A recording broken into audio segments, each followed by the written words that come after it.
Welcome to the Plume and Page.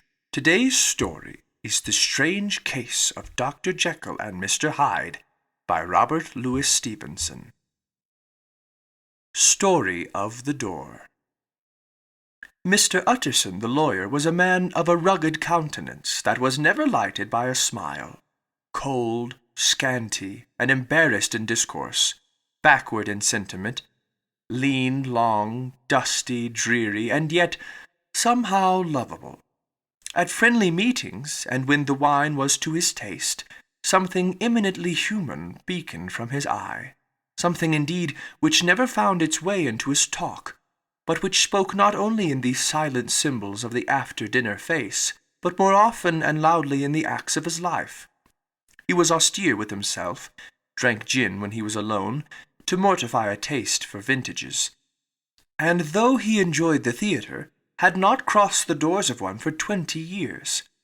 But he had an approved tolerance for others, sometimes wondering, almost with envy, at the high pressure of spirits involved in their misdeeds, and in any extremity inclined to help rather than to reprove.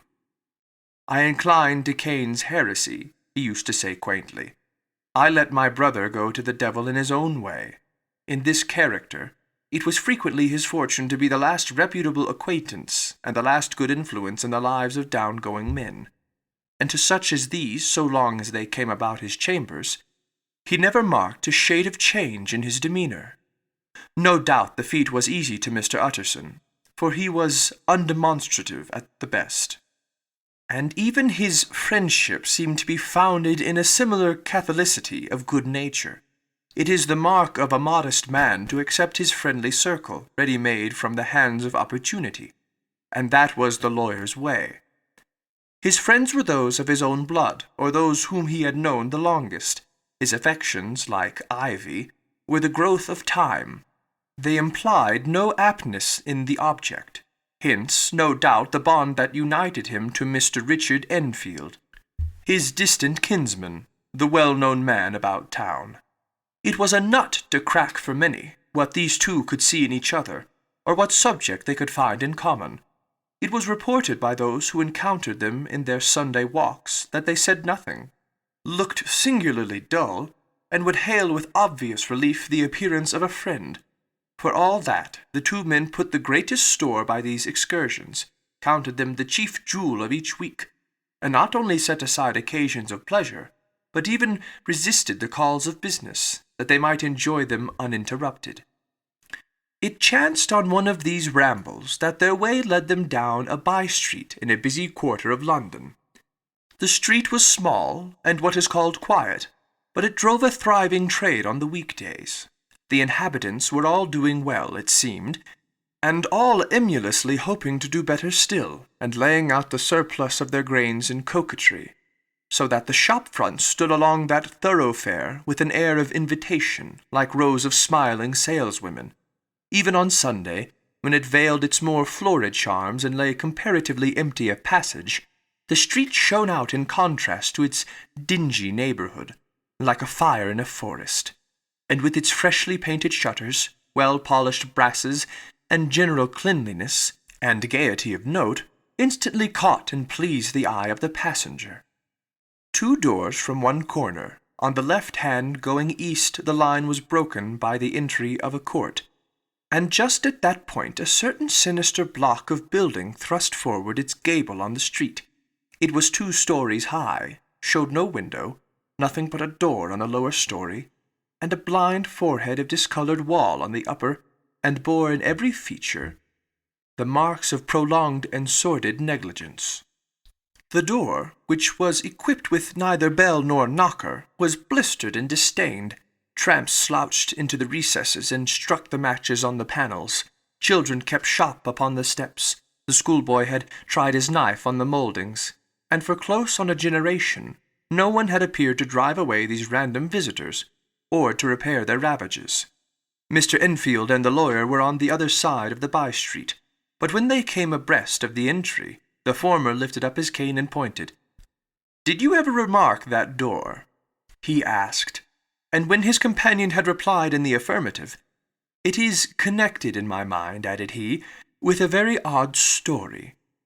"Indeed?" said Mr. Utterson, with a slight change of voice. "And what was that?" "Well, it was this way," returned Mr. Enfield. "I was coming home from some place at the end of the world, about 3 o'clock of a black winter morning, and my way lay through a part of town where there was literally nothing to be seen but lamps, street after street, and all the folks asleep. Street after street all lighted up, as if for a procession, and all as empty as a church. Till at last I got into that state of mind when a man listens, and begins to long for the sight of a policeman. All at once I saw two figures, one a little man who was stumping along eastward at a good walk, and the other a girl of maybe 8 or 10 who was running as hard as she was able down a cross street. Well, sir, the two ran into one another naturally enough at the corner, and then came the horrible part of the thing, for the man trampled calmly over the child's body, and left her screaming on the ground. It sounds nothing to hear, but it was hellish to see. It wasn't like a man. It was like some damned juggernaut. I gave a few holler, took to my heels, collared my gentleman, and brought him back to where there was already quite a group about the screaming child. He was perfectly cool and made no resistance, but gave me one look so ugly that it brought out the sweat on me like running. The people who had turned out were the girl's own family, and pretty soon the doctor, for whom she had been sent, put in his appearance. Well, the child was not much the worse, more frightened, according to the sawbones, and there you might have supposed would be an end to it. But there was one curious circumstance. I had taken a loathing to my gentleman at first, so had the child's family, which was only natural. But the doctor's case was what struck me. He was the usual cut-and-dry apothecary, of no particular age and colour, with a strong Edinburgh accent, and about as emotional as a bagpipe. Well, sir, he was like the rest of us. Every time he looked at my prisoner, I saw that Sawbones turn sick and white with desire to kill him. I knew what was in his mind, just as he knew what was in mine, and killing being out of the question, we did the next best. We told the man we could and would make such a scandal out of this as should make his name stink from one end of London to the other. If he had any friends or any credit, we undertook that he should lose them. And all the time, as we were pitching it in red hot, we were keeping the women off him as best we could, for they were as wild as harpies. I never saw a circle of such hateful faces. And there was the man in the middle, with a kind of black sneering coolness, frightened too, I could see that, but carrying it off, sir, really like Satan.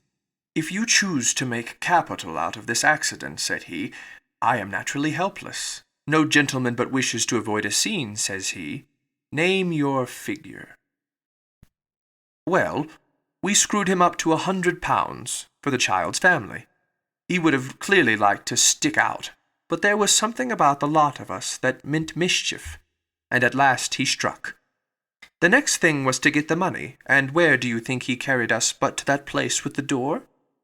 Whipped out a key, went in, and presently came back with the matter of £10 in gold, and a cheque for the balance on Coots, drawn, payable to bearer, and signed with a name that I can't mention, though it's one of the points of my story. But it was a name at least very well known and often printed. The figure was stiff, but the signature was good for more than that, if it was only genuine. I took the liberty of pointing out to my gentleman that the whole business looked apocryphal, and that a man does not, in real life, walk into a cellar door at 4 in the morning and come out with another man's cheque for close upon £100. But he was quite easy and sneering. Set your mind at rest, says he. I will stay with you till the bank's open and cash the cheque myself. So we all set off, the doctor and the child's father, and our friend and myself, and passed the rest of the night in my chambers, and next day, when we had breakfast, went in a body to the bank. I gave in the cheque myself, and said I had every reason to believe it was a forgery. Not a bit of it. The cheque was genuine. Tut, tut, said Mr. Utterson. I see you feel as I do, said Mr. Enfield. Yes, it's a bad story, for my man was a fellow that nobody could have to do with, a really damnable man, and the person that drew the check is the very pink of the properties, celebrated too, and, what makes it worse, one of your fellows, who do what they call good. Blackmail, I suppose. An honest man paying through the nose for some of the capers of his youth. Blackmail House is what I call the place with the door, in consequence. Though even that, you know, is far from explaining all, he added, and with the words fell into a vein of musing. From this he was recalled by Mr. Utterson asking rather suddenly, "And you don't know if the drawer of the cheque lives there?" "A likely place, isn't it?" returned Mr. Enfield. "But I happen to have noticed his address. He lives in some square or other." "And you never asked about the place with the door?" said Mr. Utterson. "No, sir. I had a delicacy," was the reply. "I feel very strongly about putting questions. It partakes too much of the style of the Day of Judgment. You start a question, and it's like starting a stone. You sit quietly on the top of a hill, and away the stone goes, starting others. And presently some bland old bird, the last you would have thought of, is knocked on the head in his own back garden, and the family have to change their name. No, sir. I make it a rule of mine. The more it looks like Queer Street, the less I ask." "A very good rule, too," said the lawyer. "But I have studied the place for myself," continued Mr. Enfield. "It seems scarcely a house. There is no other door, and nobody goes in or out of that one. But, once in a great while, the gentleman of my adventure. There are 3 windows looking on the court of the first floor, none below. The windows are always shut, but they're clean, and then there is a chimney which is generally smoking, so somebody must live there. And yet it's not so sure, for the buildings are so packed together about the court that it's hard to say where one ends and another begins." The pair walked on again for a while in silence. And then, "Enfield," said Mr. Utterson, "that's a good rule of yours." "Yes, I think it is," returned Enfield. "But for all of that," continued the lawyer, "there's one point I want to ask. I want to ask the name of that man who walked over the child." "Well," said Mr. Enfield, "I can't see what harm it would do." "It was a man of the name of Hyde." Said Mr. Utterson. "What sort of man is he to see?" "He is not easy to describe. There is something wrong with his appearance, something displeasing, something downright detestable. I never saw a man I so disliked, and yet I scarce know why. He must be deformed somewhere. He gives a strong feeling of deformity, although I couldn't specify the point. He's an extraordinary-looking man, and yet I really can name nothing out of the way. No, sir. I can make no hand of it. I can't describe him. And it's not want of memory, for I declare I can see him this moment." Mr. Utterson again walked some way in silence, and obviously under a weight of consideration. "You are sure he used a key?" he inquired at last. "My dear sir," began Enfield, surprised out of himself. "Yes, I know," said Utterson. "I know it must seem strange. The fact is, if I do not ask you the name of the other party, it is because I know it already. You see, Richard, your tale has gone home. If you have been inexact in any point, you had better correct it." "I think you might have warned me," returned the other with a touch of sullenness. "But I have been pedantically exact, as you call it. The fellow had a key, and what's more, he has it still. I saw him use it not a week ago." Mr. Utterson sighed deeply, but said never a word, and the young man presently resumed. "Here is another lesson to say nothing," said he. "I am ashamed of my long tongue. Let us make a bargain never to refer to this again." "With all my heart," said the lawyer. "I shake hands on that, Richard. Search for Mr. Hyde." That evening Mr. Utterson came home to his bachelor house in sombre spirits, and sat down to dinner without relish. It was his custom of a Sunday, when this meal was over, to sit close by the fire, a volume of some dry divinity on his reading desk, until the clock of the neighbouring church rang out the hour of 12, when he would go soberly and gratefully to bed. On this night, however, as soon as the cloth was taken away, he took up a candle and went into his business room. There he opened his safe, took from the most private part of it a document endorsed on the envelope as Dr. Jekyll's will, and sat down with a clouded brow to study its contents. The will was holograph, for Mr. Utterson, though he took charge of it now that it was made, had refused to lend the least assistance in the making of it. It provided not only that, in case of the decease of Henry Jekyll, M.D., D.L.C., L.L.D., F.R.S., etc., all his possessions were to pass into the hands of his friend and benefactor, Edward Hyde, but that in case of Dr. Jekyll's disappearance or unexplained absence for any period exceeding 3 calendar months, the said Edward Hyde should step into the said Henry Jekyll's shoes without further delay, and free from any burden or obligation beyond the payment of a few small sums to the members of the doctor's household. This document had long been the lawyer's eyesore. It offended him both as a lawyer and as a lover of the sane and customary sides of life, to whom the fanciful was the immodest. And hitherto it was his ignorance of Mr. Hyde that had swelled his indignation. Now, by a sudden turn, it was his knowledge. It was already bad enough when the name was but a name of which he could learn no more. It was worse when it began to be clothed upon with detestable attributes, and out of the shifting, insubstantial mists that had so long baffled his eye, there leapt up the sudden definite presentment of a fiend.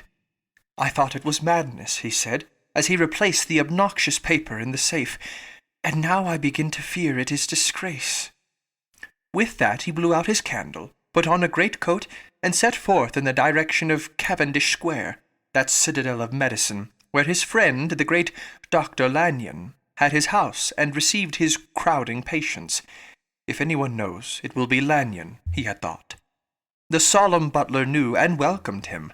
He was subjected to no stage of delay, but ushered direct from the door to the dining-room, where Dr. Lanyon sat alone over his wine. This was a hearty, healthy, dapper, red-faced gentleman, with a shock of hair prematurely white, and a boisterous and decided manner. At sight of Mr. Utterson, he sprang up from his chair and welcomed him with both hands. The geniality, as was the way of the man, was somewhat theatrical to the eye, but it reposed on genuine feeling, for these two were old friends, old mates both at school and college, both thorough respecters of themselves and of each other, and what does not always follow, men who thoroughly enjoyed each other's company. After a little rambling talk, the lawyer led up to the subject which so disagreeably preoccupied his mind. "I suppose, Lanyon," said he, "you and I must be the two oldest friends that Henry Jekyll has?" "I wish the friends were younger," chuckled Dr. Lanyon, "but I suppose we are. And what of that? I see little of him now." "Indeed?" said Utterson. "I thought you had a bond of common interest." "We had," was the reply. "But it was more than 10 years since Henry Jekyll became too fanciful for me. He began to go wrong in mind. And though of course I continue to take an interest in him for old sakes' sake, as they say, I see and I have seen devilish little of the man." "Such unscientific balderdash," added the doctor, flushing suddenly purple, "would have estranged Damon and Pythias." This spirit of temper was somewhat of a relief to Mr. Utterson. They have only differed on some point of science, he thought, and being a man of no scientific passions, except in the matter of conveyancing, he even added, "It is nothing worse than that." He gave his friend a few seconds to recover his composure, and then approached the question he had come to put. "Did you ever come across a protégé of his, one Hyde?" he asked. "Hyde?" repeated Lanyon. "No, never heard of him since my time." That was the amount of information that the lawyer carried back with him to the great dark bed on which he tossed to and fro until the small hours of the morning began to grow large. It was a night of little ease to his toiling mind, toiling in mere darkness and besieged by questions. 6 o'clock struck on the bells of the church that was so conveniently near to Mr. Utterson's dwelling, and still he was digging at the problem. Hitherto it had touched him on the intellectual side alone, but now his imagination also was engaged. or rather enslaved. And as he lay and tossed in the gross darkness of the night and the curtained room, Mr. Enfield's tale went by before his mind in a scroll of lighted pictures. He would be aware of the great field of lamps of a nocturnal city, then of the figure of a man walking swiftly, then of a child running from the doctor's. And then these met, and that human juggernaut trod the child down and passed on regardless of her screams. Or else he would see a room in a rich house, where his friend lay asleep, dreaming and smiling at his dreams, and then the door of that room would be opened, the curtains of the bed plucked apart, the sleeper recalled, and lo, there would stand by his side a figure to whom power was given, and even at that dead hour he must rise and do its bidding. The figure in these two phases haunted the lawyer all night, and if at any time he dozed over, it was but to see it glide more stealthily through sleeping houses, or move the more swiftly and still the more swiftly, even to dizziness, through wider labyrinths of lamplighted city, and at every street corner crush a child and leave her screaming. And still the figure had no face by which he might know it. Even in his dreams it had no face, or one that baffled him and melted before his eyes. And thus it was that there sprang up and grew apace in the lawyer's mind a singularly strong, almost an inordinate curiosity to behold the features of the real Mr. Hyde. If he could but once set eyes on him, he thought the mystery would lighten and perhaps roll altogether away, as was the habit of mysterious things when well examined. He might see a reason for his friend's strange preference or bondage, call it which you please, and even for the startling clause of the will. At least it would be a face worth seeing, the face of a man who was without bowels of mercy, a face which had but to show itself to raise up in the mind of the unimpressionable Enfield a spirit of enduring hatred. From that time forward, Mr. Utterson began to haunt the door in the by-street of shops, in the morning before office hours, at noon when business was plenty, and time scarce, at night under the face of the fogged city moon, by all lights and at all hours of solitude or concourse. The lawyer was to be found on his chosen post. If he be Mr. Hyde, he had thought, I shall be Mr. Seek. And at last his patience was rewarded. It was a fine dry night, frost in the air, the streets as clean as a ballroom floor, the lamps unshaken by any wind, drawing a regular pattern of light and shadow. By 10 o'clock, when the shops were closed, the by-street was very solitary and, in spite of the low growl of London from all round, very silent. Small sounds carried far. Domestic sounds out of the houses were clearly audible on either side of the roadway, and the rumour of the approach of any passenger preceded him by a long time. Mr. Utterson had been some minutes at his post, when he was aware of an odd light footstep drawing near. In the course of his nightly patrols, he had long grown accustomed to the quaint effect with which the footfalls of a single person, while he is still a great way off, suddenly spring out distinct from the vast hum and clatter of the city. Yet his attention had never before been so sharply and decisively arrested, and it was with a strong superstitious prevision of success that he withdrew into the entry of the court. The steps drew swiftly nearer, and swelled out suddenly louder as they turned the end of the street. The lawyer, looking forth from the entry, could soon see what manner of man he had to deal with. He was small, and very plainly dressed, and the look of him, even at that distance, went somehow strongly against the watcher's inclination. But he made straight for the door, crossing the roadway to save time, and as he came, he drew a key from his pocket like one approaching home. Mr. Utterson stepped out and touched him on the shoulder as he passed. "Mr. Hyde, I think?" Mr. Hyde shrank back with a hissing intake of breath, but his fear was only momentary, and though he did not look the lawyer in the face, he answered coolly enough, "That is my name. What do you want?" "I see you are going in," returned the lawyer. "I am an old friend of Dr. Jekyll's, Mr. Utterson of Gaunt Street. You must have heard of my name, and meeting you so conveniently, I thought you might admit me." "You will not find Dr. Jekyll. "He is from home," replied Mr. Hyde, blowing in the key. And then suddenly, but still without looking up, "How did you know me?" he asked. "On your side," said Mr. Utterson. "Will you do me a favor?" "With pleasure," replied the other. "What shall it be?" "Will you let me see your face?" asked the lawyer. Mr. Hyde appeared to hesitate, and then, as if upon some sudden reflection, fronted about with an air of defiance, and the pair stared at each other pretty fixedly for a few seconds. "Now I shall know you again," said Mr. Utterson. "It may be useful." "Yes," returned Mr. Hyde. "It is as well we have met. And apropos, you should have my address." And he gave a number of a street in Soho. "Good God!" thought Mr. Utterson. "Can he, too, have been thinking of the will?" But he kept his feelings to himself, and only grunted in acknowledgment of the address. "And now," said the other, "how did you know me?" "By description," was the reply. "Whose description?"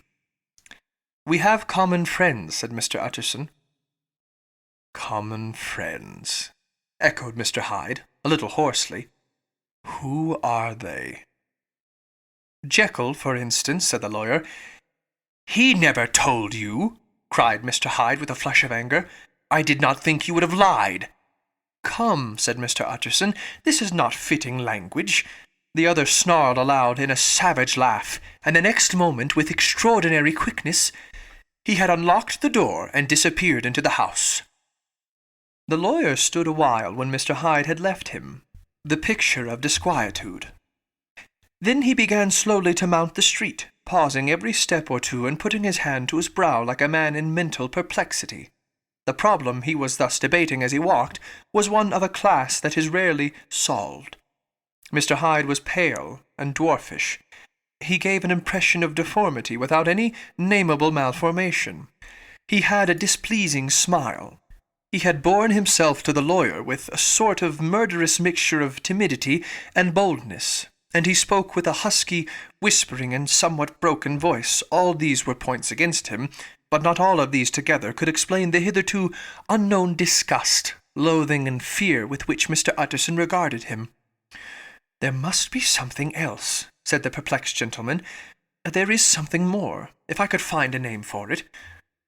God bless me, the man seems hardly human. Something troglodytic, shall we say? Or can it be the old story of Dr. Fell? Or is it the mere radiance of a foul soul that thus transpires through and transfixes its clay continent? The last, I think. For, oh, my poor old hairy Jekyll, if ever I read Satan's signature upon a face, it is on that of your new friend."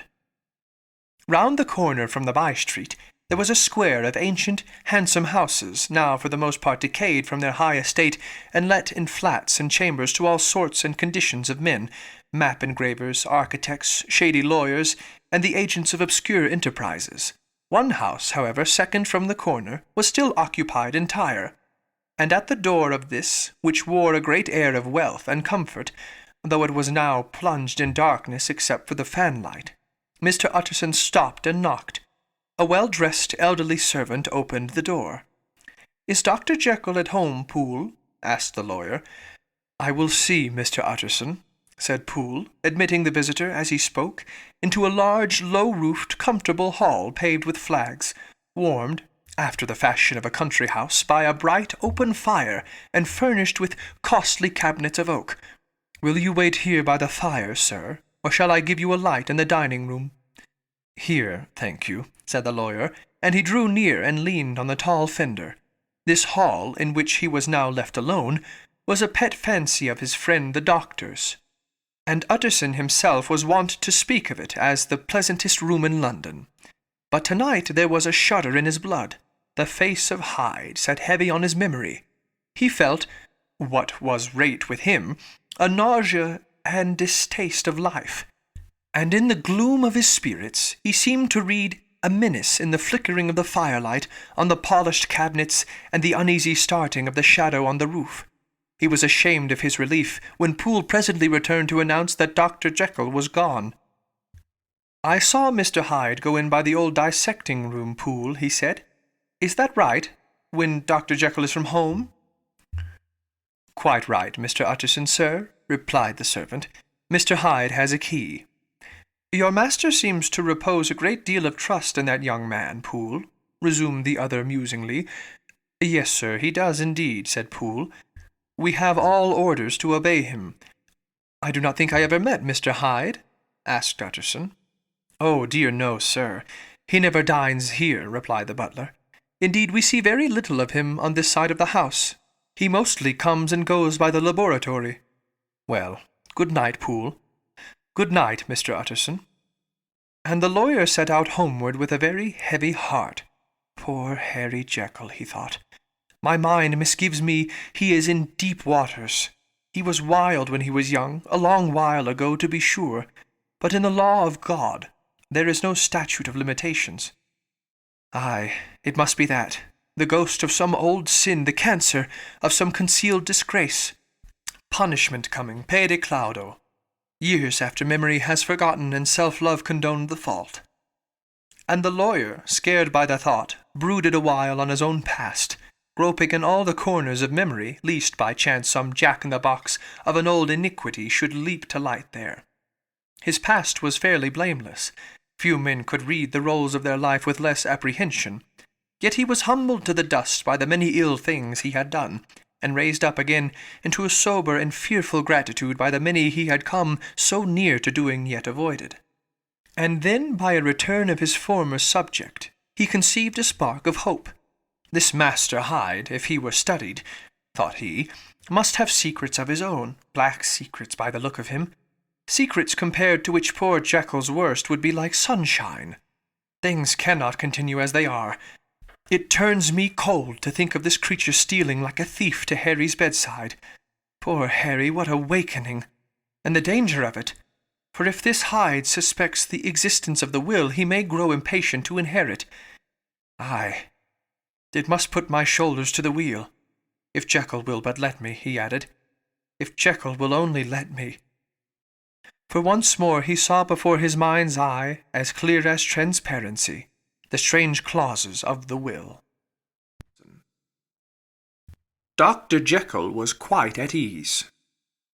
A fortnight later, by excellent good fortune, the doctor gave one of his pleasant dinners to some 5 or 6 old cronies, all intelligent, reputable men, and all judges of good wine, and Mr. Utterson so contrived that he remained behind after the others had departed. This was no new arrangement, but a thing that had befallen many scores of times. Where Utterson was liked, he was liked well. Hosts loved to detain the dry lawyer, when the light-hearted and loose-tongued had already their foot on the threshold. They liked to sit a while in his unobtrusive company, practising for solitude, sobering their minds in the man's rich silence after the expense and strain of gaiety. To this rule Dr. Jekyll was no exception, and as he now sat on the opposite side of the fire, a large, well-made, smooth-faced man of 50, with something of a stylish cast perhaps, but every mark of capacity and kindness, you could see by his looks that he cherished for Mr. Utterson a sincere and warm affection. "I have been wanting to speak to you, Jekyll," began the latter. "You know that will of yours?" A close observer might have gathered that the topic was distasteful, but the doctor carried it off gaily. "My poor Utterson," said he, "you are unfortunate in such a client. I never saw a man so distressed as you were by my will, unless it were that hidebound pedant Lanyon, and what he called my scientific heresies. Oh, I know he's a good fellow. You needn't frown. An excellent fellow, and I always mean to see more of him. But a hidebound pedant for all that, an ignorant, blatant pedant. I was never more disappointed in any man than Lanyon. You know I never approved of it," pursued Utterson, ruthlessly disregarding the fresh topic. "My will? Yes, certainly I know that," said the doctor, a trifle sharply. "You have told me so." "Well, I tell you so again," continued the lawyer. "I have been learning something of young Hyde." The large, handsome face of Dr. Jekyll grew pale to the very lips, and there came a blackness about his eyes. "I do not care to hear more," said he. This is a matter I thought we had agreed to drop. What I heard was abominable, said Utterson. It can make no change. You do not understand my position, returned the doctor, with a certain incoherency of manner. I am painfully situated, Utterson. My position is a very strange one. It is one of those affairs that cannot be mended by talking. Jekyll, said Utterson, you know me. I am a man to be trusted. Make a clean breast of this in confidence, and I make no doubt I can get you out of it. My good Utterson, said the doctor, this is very good of you. This is downright good of you, and I cannot find words to thank you in. I believe you fully. I would trust you before any man alive, aye, before myself, if I could make the choice. But indeed it isn't what you fancy. It is not as bad as that. And just to put your good heart at rest, I will tell you one thing. The moment I choose, I can be rid of Mr. Hyde. I give you my hand upon that. And I thank you again and again. And I will just add one little word, Utterson, that I'm sure you'll take in good part. This is a private matter, and I beg of you to let it sleep. Utterson reflected a little, looking into the fire. I have no doubt you are perfectly right, he said at last, getting to his feet. Well, but since we have touched upon this business, and for the last time I hope, continued the doctor, there is one point I should like you to understand. I have really a very great interest in poor Hyde. I know you have seen him, he told me so, and I fear he was rude. But I do sincerely take a very great interest in that young man. And if I am taken away, Utterson, I wish you to promise me that you will bear with him, and get his rights for him. I think you would if you knew all, and it would be a weight off my mind if you would promise. I can't pretend that I shall ever like him, said the lawyer. I don't ask that, pleaded Jekyll, laying his hand upon the other's arm. I only ask for justice. I only ask you to help him for my sake when I am no longer here. Utterson heaved an irreprehensible sigh.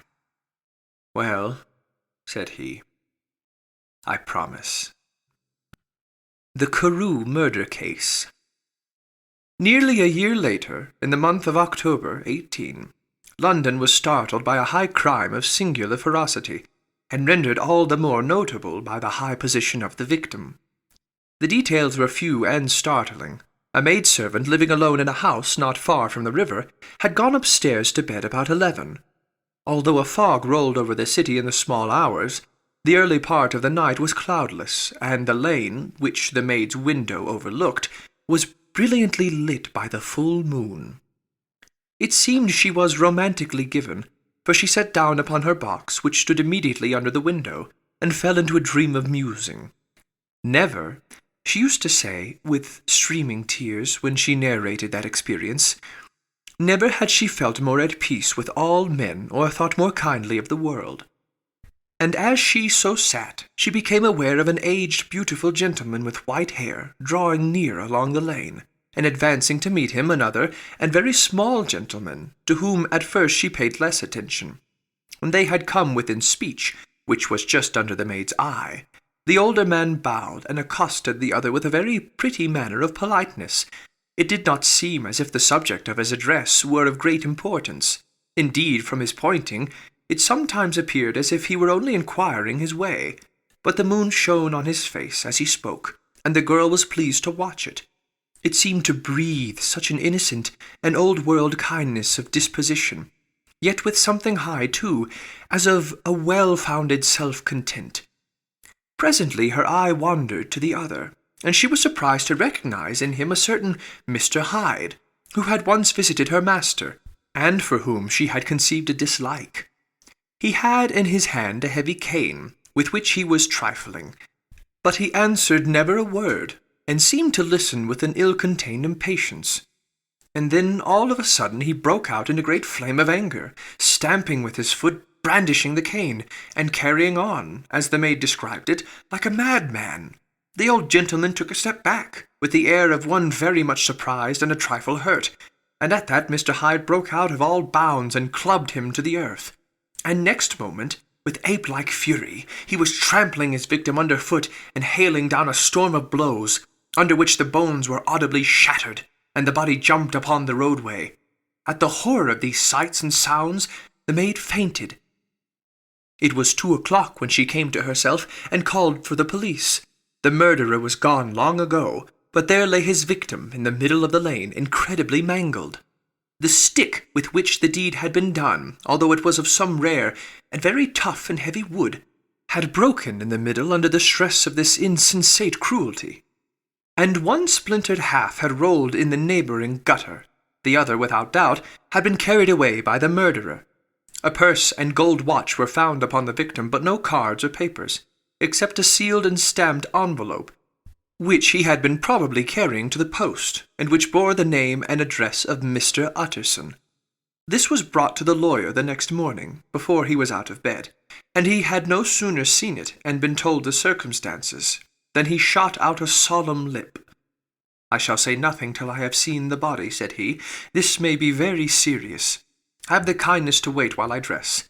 And with the same grave countenance he hurried through his breakfast, and drove to the police station, whither the body had been carried. As soon as he came into the cell, he nodded. "Yes," said he, "I recognize him. I am sorry to say that this is Sir Danvers Carew." "Good God, sir!" exclaimed the officer. "Is it possible?" And the next moment his eye lighted up with professional ambition. "This will make a deal of noise," he said, "and perhaps you can help us to the man." And he briefly narrated what the maid had seen and showed the broken stick. Mr. Utterson had already quailed at the name of Hyde. But when the stick was laid before him, he could doubt no longer. Broken and battered as it was, he recognized it for one that he had himself presented many years before to Henry Jekyll. "Is this Mr. Hyde a person of small stature?" he inquired. "Particularly small and particularly wicked-looking is what the maid calls him," said the officer. Mr. Utterson reflected, and then, raising his head, "If you will come with me in my cab," he said, "I think I can take you to his house." It was by this time about 9 in the morning, and the first fog of the season. A great chocolate-coloured pall lowered over heaven, but the wind was continually charging and mounting these embattled vapours, so that as the cab crawled from street to street, Mr. Utterson beheld a marvellous number of degrees and hues of twilight, for here it would be dark like the back end of evening, and there would be a glow of a rich, lurid brown, like the light of some strange conflagration, and here, for a moment, the fog would be quite broken up, and a haggard shaft of daylight would glance in between the swirling wreaths. The dismal quarter of Soho, seen under these changing glimpses, with its muddy ways and slatternly passengers and its lamps, which had never been extinguished or had been kindled afresh to combat this mournful re-invasion of darkness, seemed in the lawyer's eye like a district of some city in a nightmare. The thoughts of his mind, besides, were of the gloomiest dye, and when he glanced at the companion of his drive, he was conscious of some touch of that terror of the law and the law's officers, which many at times assail the most honest. As the cab drew up before the address indicated, the fog lifted a little and showed him a dingy street, a gin palace, a low French-eating house, a shop for the retail of penny numbers and twopenny salads, many ragged children huddled in the doorways, and many women of many different nationalities passing out, key in hand, to have a morning glass. And the next moment the fog settled down again upon that part, as brown as umber, and cut him off from his blackguardly surroundings. This was the home of Henry Jekyll's favourite, of a man who was heir to 250,000 sterling. An ivory-faced and silvery-haired old woman opened the door. She had an evil face, smoothed by hypocrisy, but her manners were excellent. Yes, she said, this was Mr. Hyde's, but he was not at home. He had been in that night very late, but he had gone away again in less than an hour. There was nothing strange in that. His habits were very irregular, and he was often absent. For instance, it was nearly 2 months since she had seen him till yesterday. Very well, then. We wish to see his rooms, said the lawyer, and when the woman began to declare it was impossible, I had better tell you who this person is, he added. This is Inspector Newcombe of Scotland Yard. A flash of odious joy appeared upon the woman's face. Ah, said she, he is in trouble. What has he done?" Mr. Utterson and the inspector exchanged glances. "He don't seem a very popular character," observed the latter. "And now, my good woman, just let me and this gentleman have a look about us." In the whole extent of the house, which but for the old woman remained otherwise empty, Mr. Hyde had only used a couple of rooms, but these were furnished with luxury and good taste. A closet was filled with wine. The plate was of silver, the napery elegant. A good picture hung upon the walls, a gift, as Utterson supposed, from Henry Jekyll, who was much of a connoisseur, and the carpets were of many plies and agreeable in colour. At this moment, however, the rooms bore every mark of having been recently and hurriedly ransacked. Clothes lay about the floor with their pockets inside out, lock-fast drawers stood open, and on the hearth there lay a pile of grey ashes, as though many papers had been burned. From these embers the inspector disinterred the butt-end of a green cheque-book, which had resisted the action of the fire. The other half of the stick was found behind the door, and as this clinched his suspicions, the officer declared himself delighted. A visit to the bank, where several £1,000s were found to be lying to the murderer's credit, completed his gratification. "You may depend upon it, sir," he told Mr. Utterson, "I have him in my hand. He must have lost his head, or he never would have left the stick, or, above all, burned the cheque-book. Why, money's life of the man. We have nothing to do but wait for him at the bank, and get out the handbills." This last, however, was not so easy of accomplishment, for Mr. Hyde had numbered few familiars. Even the master of the servant-maid had only seen him twice. His family could nowhere be traced. He had never been photographed, and the few who could describe him differed widely, as common observers will. Only on one point were they agreed, and that was the haunting sense of unexpressed deformity, with which the fugitive impressed his beholders. Incident of the letter. It was late in the afternoon, when Mr. Utterson found his way to Dr. Jekyll's door, where he was at once admitted by Poole, and carried down by the kitchen offices and across a yard which had once been a garden, to this building, which was indifferently known as the laboratory or dissecting rooms. The doctor had bought the house from the heirs of a celebrated surgeon, and his own tastes being rather chemical than anatomical, had changed the destination of the block at the bottom of the garden. It was the first time that the lawyer had been received in that part of his friend's quarters, and he eyed the dingy, windowless structure with curiosity, and gazed round with a distasteful sense of strangeness as he crossed the theatre, once crowded with eager students and now lying gaunt and silent, the tables laden with chemical apparatus, the floor strewn with crates and littered with packing straw, and the light falling dimly through the foggy cupola. At the further end a flight of stairs mounted to a door covered with red baize, and through this Mr. Utterson was at last received into the doctor's cabinet. It was a large room fitted with glass presses, furnished, among other things, with a cheval glass and a business table, and looking out upon the court by 3 dusty windows barred with iron. The fire burned in the grate. A lamp was set lighted on the chimney shelf, for even in the houses the fog began to lie thickly, and there, close up to the warmth, sat Dr. Jekyll, looking deathly sick. He did not rise to meet his visitor, but held out a cold hand and bade him welcome in a changed voice. "And now," said Mr. Utterson, as soon as Poole had left them, "you have heard the news?" The doctor shuddered. "They were crying it in the square," he said. "I heard them in my dining-room." "One word," said the lawyer. "Carew was my client, but so are you, and I want to know what I am doing. You have not been mad enough to hide this fellow?" Utterson. "I swear to God," cried the doctor, "I swear to God I will never set eyes on him again. I bind my honour to you that I am done with him in this world. It is all at an end, and indeed he does not want my help. You do not know him as I do. He is safe. He is quite safe.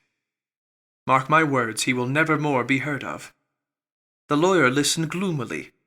He did not like his friend's feverish manner.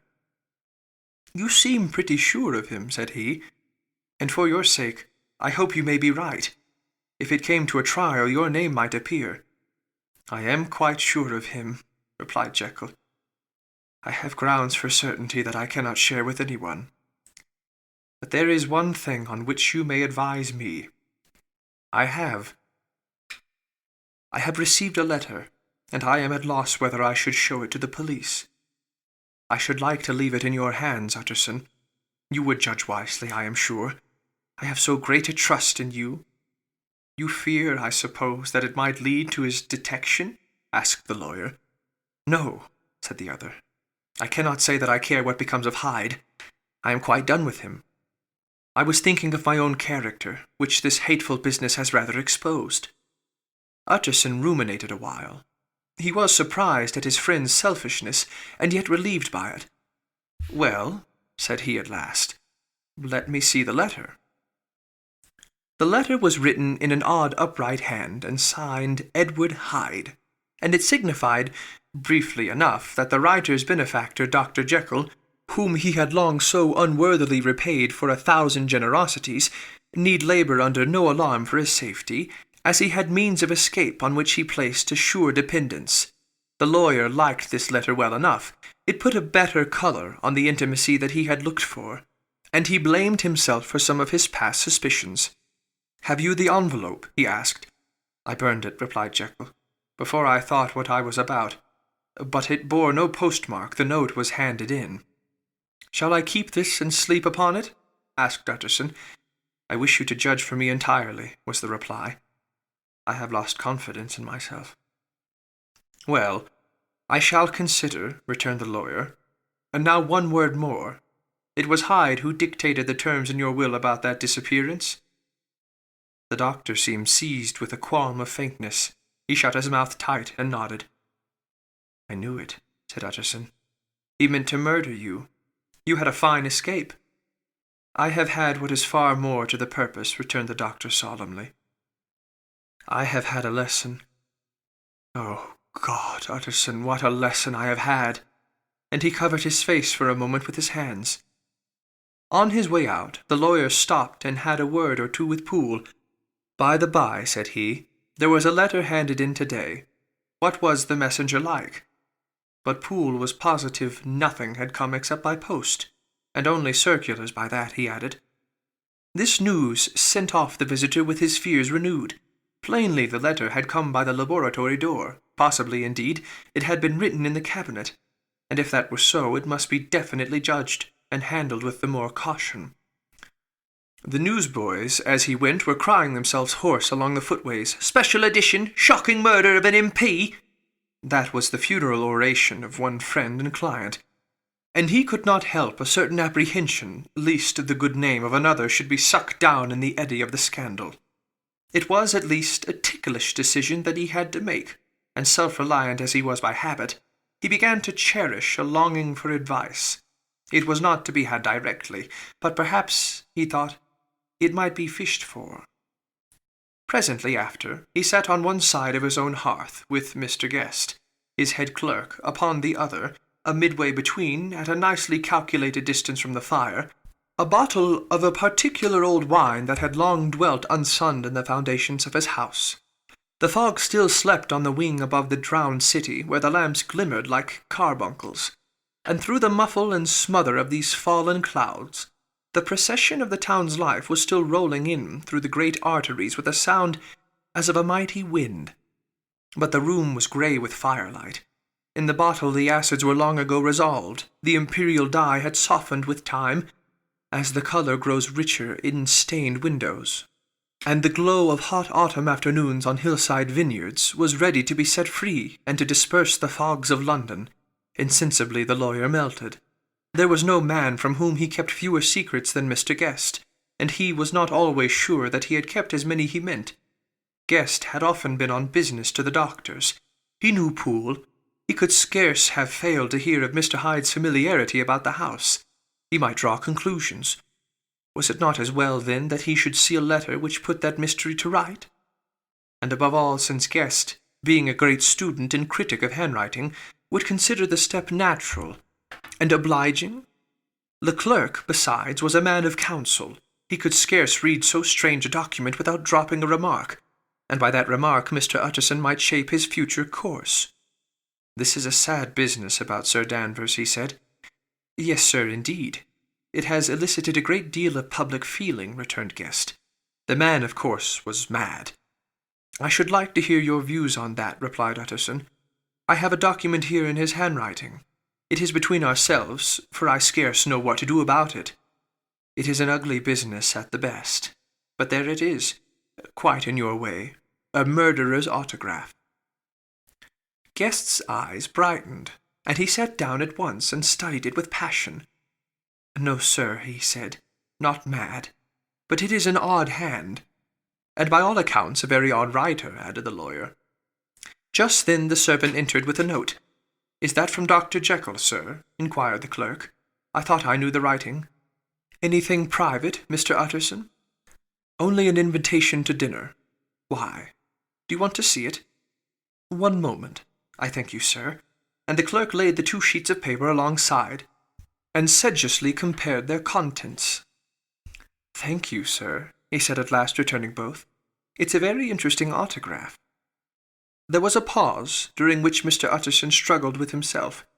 "Why did you compare them, Guest?" he inquired suddenly. "Well, sir," returned the clerk, "there's a rather singular resemblance. The 2 hands are in many points identical, only differently sloped." "Rather quaint," said Utterson. "It is, as you say, rather quaint," returned Guest. "I wouldn't speak of this note, you know," said the master. "No, sir," said the clerk. "I understand." But no sooner was Mr. Utterson alone that night than he locked the note into his safe, where it reposed from that time forward. "What?" he thought. "Henry Jekyll forged for a murderer!" And his blood ran cold in his veins. Incident of Dr. Lanyon. Time ran on. Thousands of pounds were offered in reward, for the death of Sir Danvers was resented as a public injury. But Mr. Hyde had disappeared out of the ken of the police, as though he had never existed. Much of his past was unearthed, indeed, and all disreputable. Tales came out of the man's cruelty, at once so callous and violent, of his vile life, of his strange associates, of the hatred that seemed to have surrounded his career, but of his present whereabouts not a whisper.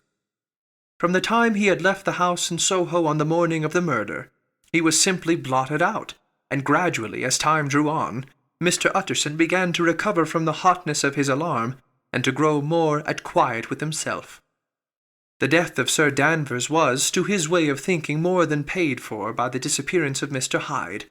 Now that the evil influence had been withdrawn, a new life began for Dr. Jekyll. He came out of his seclusion, renewed relations with his friends, became once more their familiar guest and entertainer, and whilst he had always been known for charities, he was now no less distinguished for religion. He was busy. He was much in the open air. He did good.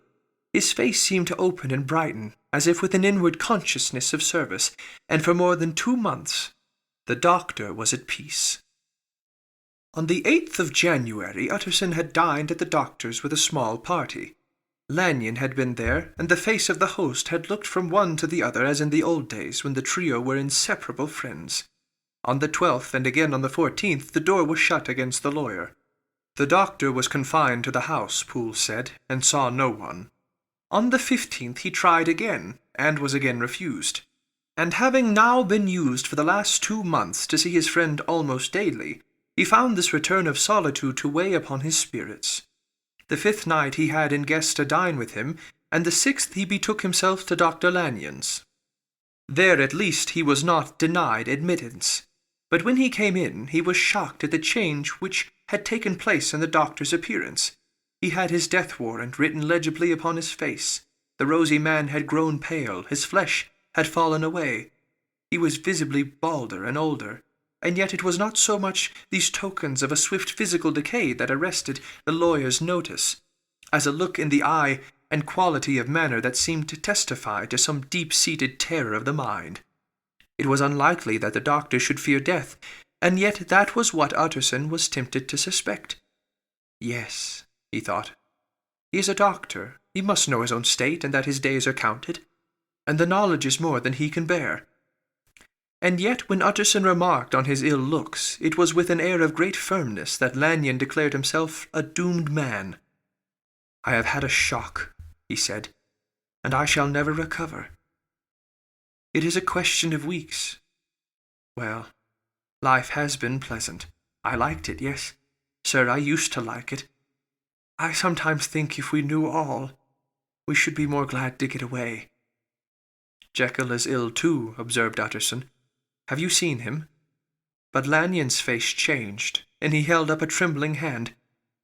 I wish to see or hear no more of Dr. Jekyll, he said in a loud, unsteady voice. I am quite done with that person, and I beg that you will spare me any allusion to one whom I regard as dead. Tut, tut, said Mr. Utterson, and then after a considerable pause, can't I do anything? He inquired. We are 3 very old friends, Lanyon. We shall not live to make others. Nothing can be done, returned Lanyon. Ask himself. He will not see me, said the lawyer. I'm not surprised at that, was the reply. Some day, Utterson, after I am dead, you may perhaps come to learn the right and wrong of this. I cannot tell you. And in the meantime, if you can sit and talk with me of other things, for God's sake stay and do so. But if you cannot keep clear of this accursed topic, then in God's name go, for I cannot bear it. As soon as he got home, Utterson sat down and wrote to Jekyll, complaining of his exclusion from the house, and asking the cause of this unhappy break with Lanyon, and the next day brought him a long answer, often very pathetically worded, and sometimes darkly mysterious in drift. The quarrel with Lanyon was incurable. I do not blame our old friend, Jekyll wrote, but I share his view that we must never meet. I mean from henceforth to lead a life of extreme seclusion. You must not be surprised, nor must you doubt my friendship, if my door is often shut even to you. You must suffer me to go my own dark way. I have brought on myself a punishment and a danger that I cannot name. If I am the chief of sinners, I am the chief of sufferers also. I could not think that this earth contained a place for sufferings and terrors so unmanning, and you can do but one thing, Utterson, to lighten this destiny, and that is to respect my silence. Utterson was amazed. The dark influence of Hyde had been withdrawn. The doctor had returned to his old tasks and amities. A week ago the prospect had smiled with every promise of a cheerful and an honoured age, and now in a moment friendship and peace of mind and the whole tenor of his life were wrecked. So great and unprepared a change pointed to madness, but in view of Lanyon's manner and words, there must lie for it some deeper ground. A week afterwards Dr. Lanyon took to his bed, and in something less than a fortnight he was dead. The night after the funeral, at which he had been sadly affected, Utterson locked the door of his business room, and sitting there by the light of a melancholy candle, drew out and set before him an envelope addressed by the hand and sealed with the seal of his dead friend, private, for the hands of G. J. Utterson alone, and in case of his predecease, to be destroyed unread. So it was emphatically superscribed, and the lawyer dreaded to behold the contents. I have buried one friend today, he thought. What if this should cost me another? And then he condemned the fear as a disloyalty, and broke the seal. Within there was another enclosure, likewise sealed, and marked upon the cover as not to be opened till the death or disappearance of Dr. Henry Jekyll. Utterson could not trust his eyes. Yes, it was disappearance. Here again, as in the mad will which he had long ago restored to its author, here again were the idea of a disappearance, and the name of Henry Jekyll bracketed. But in the will, that idea had sprung from the sinister suggestion of the man Hyde. It was set there with a purpose all too plain and horrible. Written by the hand of Lanyon, what should it mean? A great curiosity came on the trustee to disregard the prohibition and dive at once to the bottom of these mysteries. But professional honour and faith to his dead friend were stringent obligations, and the packet slept in the inmost corner of his private safe. It is one thing to mortify curiosity, another to conquer it. And it may be doubted if, from that day forth, Utterson desired the society of a surviving friend with the same eagerness. He thought of him kindly, but his thoughts were disquieted and fearful. He went to call, indeed, but he was perhaps relieved to be denied admittance. Perhaps, in his heart, He preferred to speak with Poole upon the doorstep, and surrounded by the air and sounds of the open city, rather than be admitted into that house of voluntary bondage, and to sit and speak with its inscrutable recluse. Poole had, indeed, no very pleasant news to communicate. The doctor, it appeared, now more than ever confined himself to the cabinet over the laboratory, where he would sometimes even sleep. He was out of spirits. He had grown very silent. He did not read. It seemed as if he had something on his mind. Utterson became so used to the unvarying character of these reports that he fell off little by little in the frequency of his visits. Incident at the window. It had chanced on Sunday, when Mr. Utterson was on his usual walk with Mr. Enfield, that their way lay once again through the by-street, and that when they came in front of the door, both stopped to gaze on it. "Well," said Enfield, "that story's at an end, at least. We shall never see more of Mr. Hyde." "I hope not," said Utterson. "Did I ever tell you that I once saw him, and shared your feeling of repulsion?" "It was impossible to do the one without the other," returned Enfield. "And by the way, what an ass you must have thought of me, not to know that this was a back way to Dr. Jekyll's. It was partly your own fault that I found it out, even when I did." "So you found it out, did you?" said Utterson. "But if that be so, we may step into the court and take a look at the windows. To tell you the truth, I am uneasy about poor Jekyll, and even outside I feel as if the presence of a friend might do him good." The court was very cool and a little damp, and full of premature twilight, although the sky high up overhead was still bright with sunset.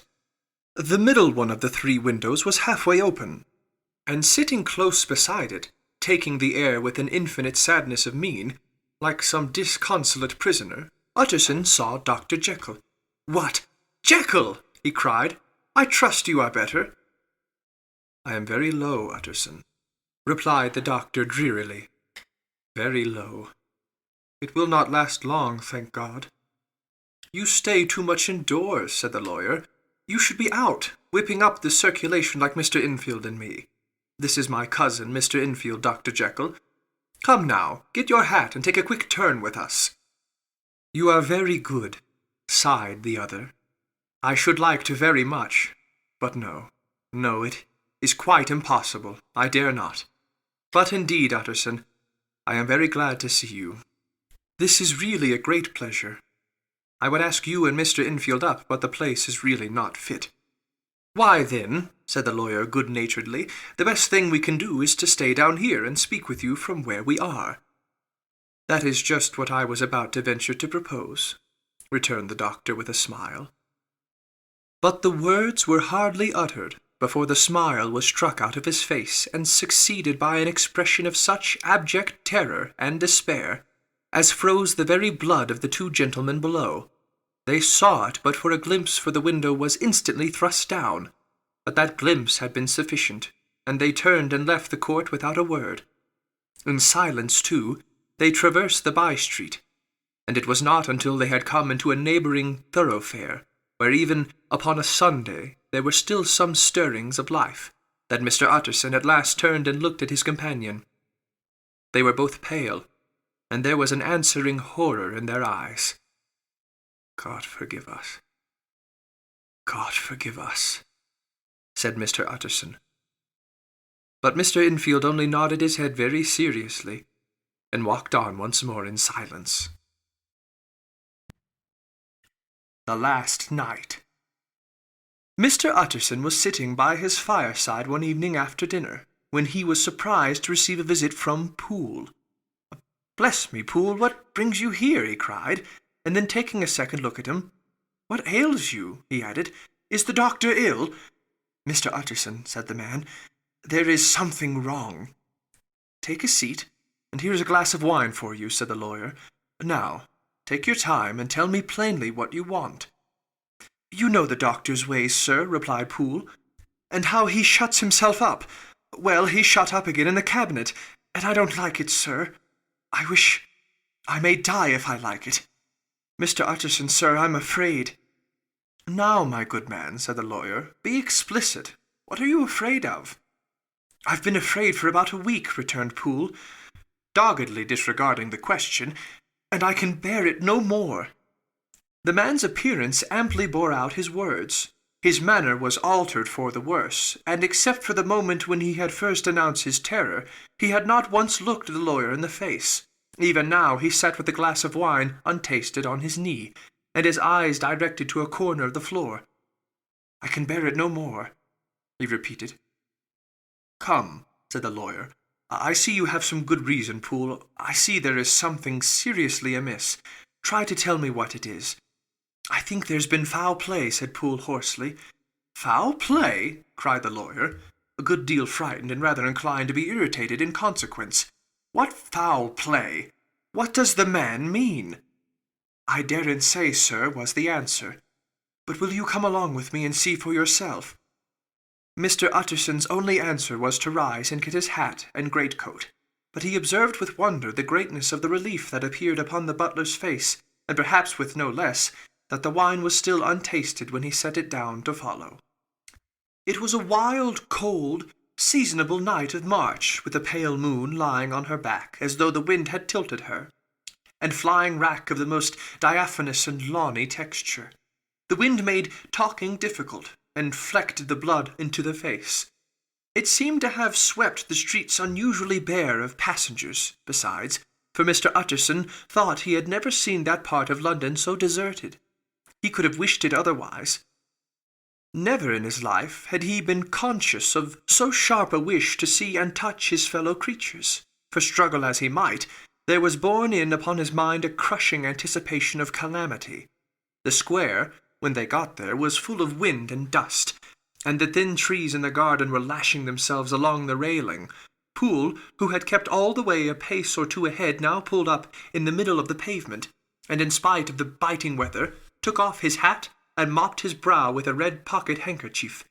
But for all the hurry of his coming, these were not the dews of exertion that he wiped away, but the moisture of some strangling anguish, for his face was white, and his voice, when he spoke, harsh and broken. "Well, sir," he said, "here we are, and God grant there be nothing wrong." "Amen, Poole," said the lawyer. Thereupon the servant knocked in a very guarded manner. The door was opened on the chain, and a voice asked from within, "Is that you, Poole?" "It's all right," said Poole. "Open the door." The hall, when they entered it, was brightly lighted up. The fire was built high, and about the hearth the whole of the servants, men and women, stood huddled together like a flock of sheep. At the sight of Mr. Utterson, the housemaid broke into hysterical whimpering, and the cook, crying out, "Bless God, it's Mr. Utterson!" ran forward as if to take him in her arms. What? Are you all here?" said the lawyer peevishly. "Very irregular, very unseemly. Your master would be far from pleased." "They're all afraid," said Poole. Blank silence followed, no one protesting. Only the maid lifted her voice and now wept loudly. "Hold your tongue," Poole said to her, with a ferocity of accent that testified to his own jangled nerves. And indeed, when the girl had so suddenly raised the note of her lamentation, they had all started and turned towards the inner door with faces of dreadful expectation. "And now," continued the butler, addressing the knife-boy, "reach me a candle, and we'll get this through hands at once." And then he begged Mr. Utterson to follow him, and led the way to the back garden. "Now, sir," said he, "you come as greatly as you can. I want you to hear, and I don't want you to be heard. And see here, sir, if by any chance he was to ask you in, don't go." Mr. Utterson's nerves, at this unlooked-for termination, gave a jerk that nearly threw him from his balance. But he recollected his courage and followed the butler into the laboratory building, through the surgical theatre, with its lumber of crates and bottles, to the foot of the stair.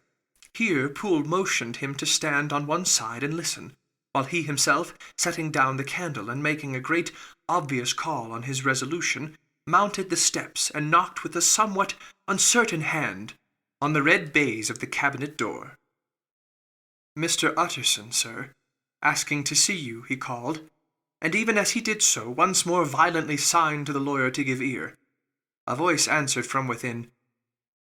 "Tell him I cannot see anyone," it said complainingly. "Thank you, sir," said Poole, with a note of somewhat like triumph in his voice, and taking up his candle, he led Mr. Utterson back across the yard and into the great kitchen, where the fire was out and the beetles were leaping on the floor. "Sir," he said, looking Mr. Utterson in the eyes, "was that my master's voice?" "It seemed much changed," replied the lawyer, very pale, but giving look for look. "Changed? Well, yes, I think so," said the butler. "Have I been 20 years in this man's house to be deceived about his voice? No, sir. Master's made away with. He was made away with 8 days ago, when we heard him cry out upon the name of God. And who's in there instead of him, and why it stays there is a thing that cries to heaven, Mr. Utterson. This is a very strange tale, Poole. This is rather a wild tale, my man," said Mr. Utterson, biting his finger. "Suppose it were as you suppose, supposing Dr. Jekyll to have been, well, murdered. What could induce the murderer to stay? That won't hold water. It doesn't commend itself to reason." "Well, Mr. Utterson, you are a hard man to satisfy, but I'll do it yet," said Poole. "All this last week, you must know, him, or it, whatever it is that lives in that cabinet, has been crying night and day for some sort of medicine and cannot get it to his mind. It was something his way, the master's, that is, to write his orders on a sheet of paper and throw it on the stair. We've had nothing else this week back, nothing but papers and a closed door, and the very meals left there to be smuggled in when nobody was looking. Well, sir, every day, and twice and thrice in the same day, there have been orders and complaints, and I have been sent flying to all the wholesale chemists in town. Every time I brought the stuff back, there would be another paper telling me to return it, because it was not pure, and another order to a different firm. This drug is wanted bitter bad, sir, whatever for." "Have you any of these papers?" asked Mr. Utterson. Poole felt in his pocket and handed out a crumpled note, which the lawyer, bended nearer to the candle, carefully examined. Its contents ran thus: "Dr. Jekyll presents his compliments to Messrs. Ma. He assures them that their last sample is impure and quite useless for his present purpose. In the year 18, Dr. J. purchased a somewhat large quantity from Messrs. M. He now begs them to search with most sedulous care, and should any of the same quality be left, forward it to him at once. Expense is no consideration. The importance of this to Dr. J. can hardly be exaggerated." So far the letter had run composedly enough, but here with the sudden splutter of a pen the writer's emotion had broken loose. "For God's sake," he added, "find me some of the old." "This is a strange note," said Mr. Utterson, and then sharply, "How do you come to have it open?" "The man at Ma's was main angry, sir, and he threw it back to me like so much dirt," returned Poole. "This is unquestionably the doctor's hand, do you know?" resumed the lawyer. "I thought it looked like it," said the servant rather sulkily, and then with another voice, "But what matters hand of right?" he said. "I've seen him." "Seen him?" repeated Mr. Utterson. "Well?" "That's it," said Poole. "It was this way. I came suddenly into the theatre from the garden. It seems he had slipped out to look for this drug or whatever it is, for the cabinet door was open, and there he was at the far end of the room, digging among the crates. He looked up when I came in, gave a kind of cry, and whipped upstairs into the cabinet. It was but for 1 minute that I saw him, but the hair stood upon my head like quills. Sir, if that was my master, why had he a mask upon his face? If it was my master, why did he cry out like a rat and run from me? I have served him long enough." And then the man paused and passed his hand over his face. "These are all very strange circumstances," said Mr. Utterson, "but I think I begin to see daylight. Your master, Poole, is plainly seized with one of those maladies that both torture and deform the sufferer. Hence, for aught I know, the alteration of his voice, hence the mask, and the avoidance of his friends, hence his eagerness to find this drug, by means of which the poor soul retains some hope of ultimate recovery. God grant that he be not deceived. There is my explanation. It is sad enough, Poole, aye, and appalling to consider, but it is plain and natural, hangs well together, and delivers us from all exorbitant alarms." "Sir," said the butler, turning to a sort of mottled pallor, That thing was not my master, and there's the truth. My master," here he looked round him and began to whisper, "is a tall, fine build of a man, and this was more of a dwarf." Utterson attempted to protest. "Oh, sir," cried Poole, "do you think I do not know my master after 20 years? Do you think I do not know where his head comes to, in the cabinet door, where I saw him every morning of my life? No, sir, that thing in the mask was never Dr. Jekyll. God knows what it was, but it was never Dr. Jekyll, and it is the belief of my heart that there was a murder done." "Poole," replied the lawyer, "if you say that, it will become my duty to make certain. Much as I desire to spare your master's feelings, much as I am puzzled by this note which seems to prove him to be still alive, I shall consider it my duty to break in that door." "Ah, Mr. Utterson, that's talking," cried the butler. "And now comes the second question," resumed Utterson. "Who is going to do it?" "Why, you and me, sir," was the undaunted reply. "That's very well said," returned the lawyer, "and whatever comes of it, I shall make it my business to see you are no loser. There is an axe in the theatre," continued Poole, "and you might take the kitchen poker for yourself." The lawyer took that rude but weighty instrument into his hand, and balanced it. "Do you know, Poole," he said, looking up, "that you and I are about to place ourselves in a position of some peril?" "You may say so, sir, indeed," returned the butler. "It is well, then, that we should be frank," said the other. "We both think more than we have said. Let us make a clean breast. This masked figure that you saw, did you recognize it?" "Well, sir, it went so quick, and the creature was so doubled up that I could hardly swear to that," was the answer. "But if you mean, was it Mr. Hyde?" Yes, I think it was. You see, it was much of the same bigness, and it had the same quick, light way with it. And then who else could have got in by the laboratory door? You have not forgot, sir, that at the time of the murder he had still the key with him? But that's not all. I don't know, Mr. Utterson, if you ever met this Mr. Hyde?" "Yes," said the lawyer. "I once spoke with him." "Then you must know as well as the rest of us that there was something queer about that gentleman, something that gave a man a turn. I don't know rightly how to say it, sir, beyond this, that you felt in your marrow kind of cold and thin." "I own I felt something of what you describe," said Mr. Utterson. "Quite so, sir," returned Poole.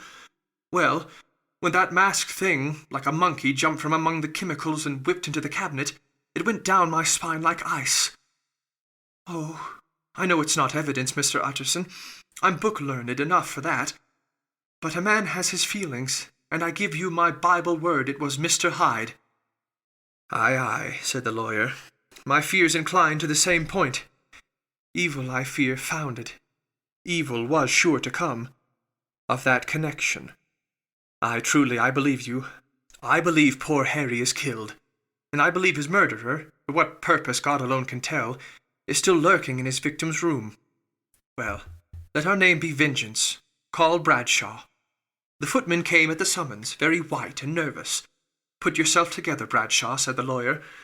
"This suspense, I know it is telling upon all of you, but it is now our intention to make an end of it. Poole, here, and I are going to force our way into the cabinet.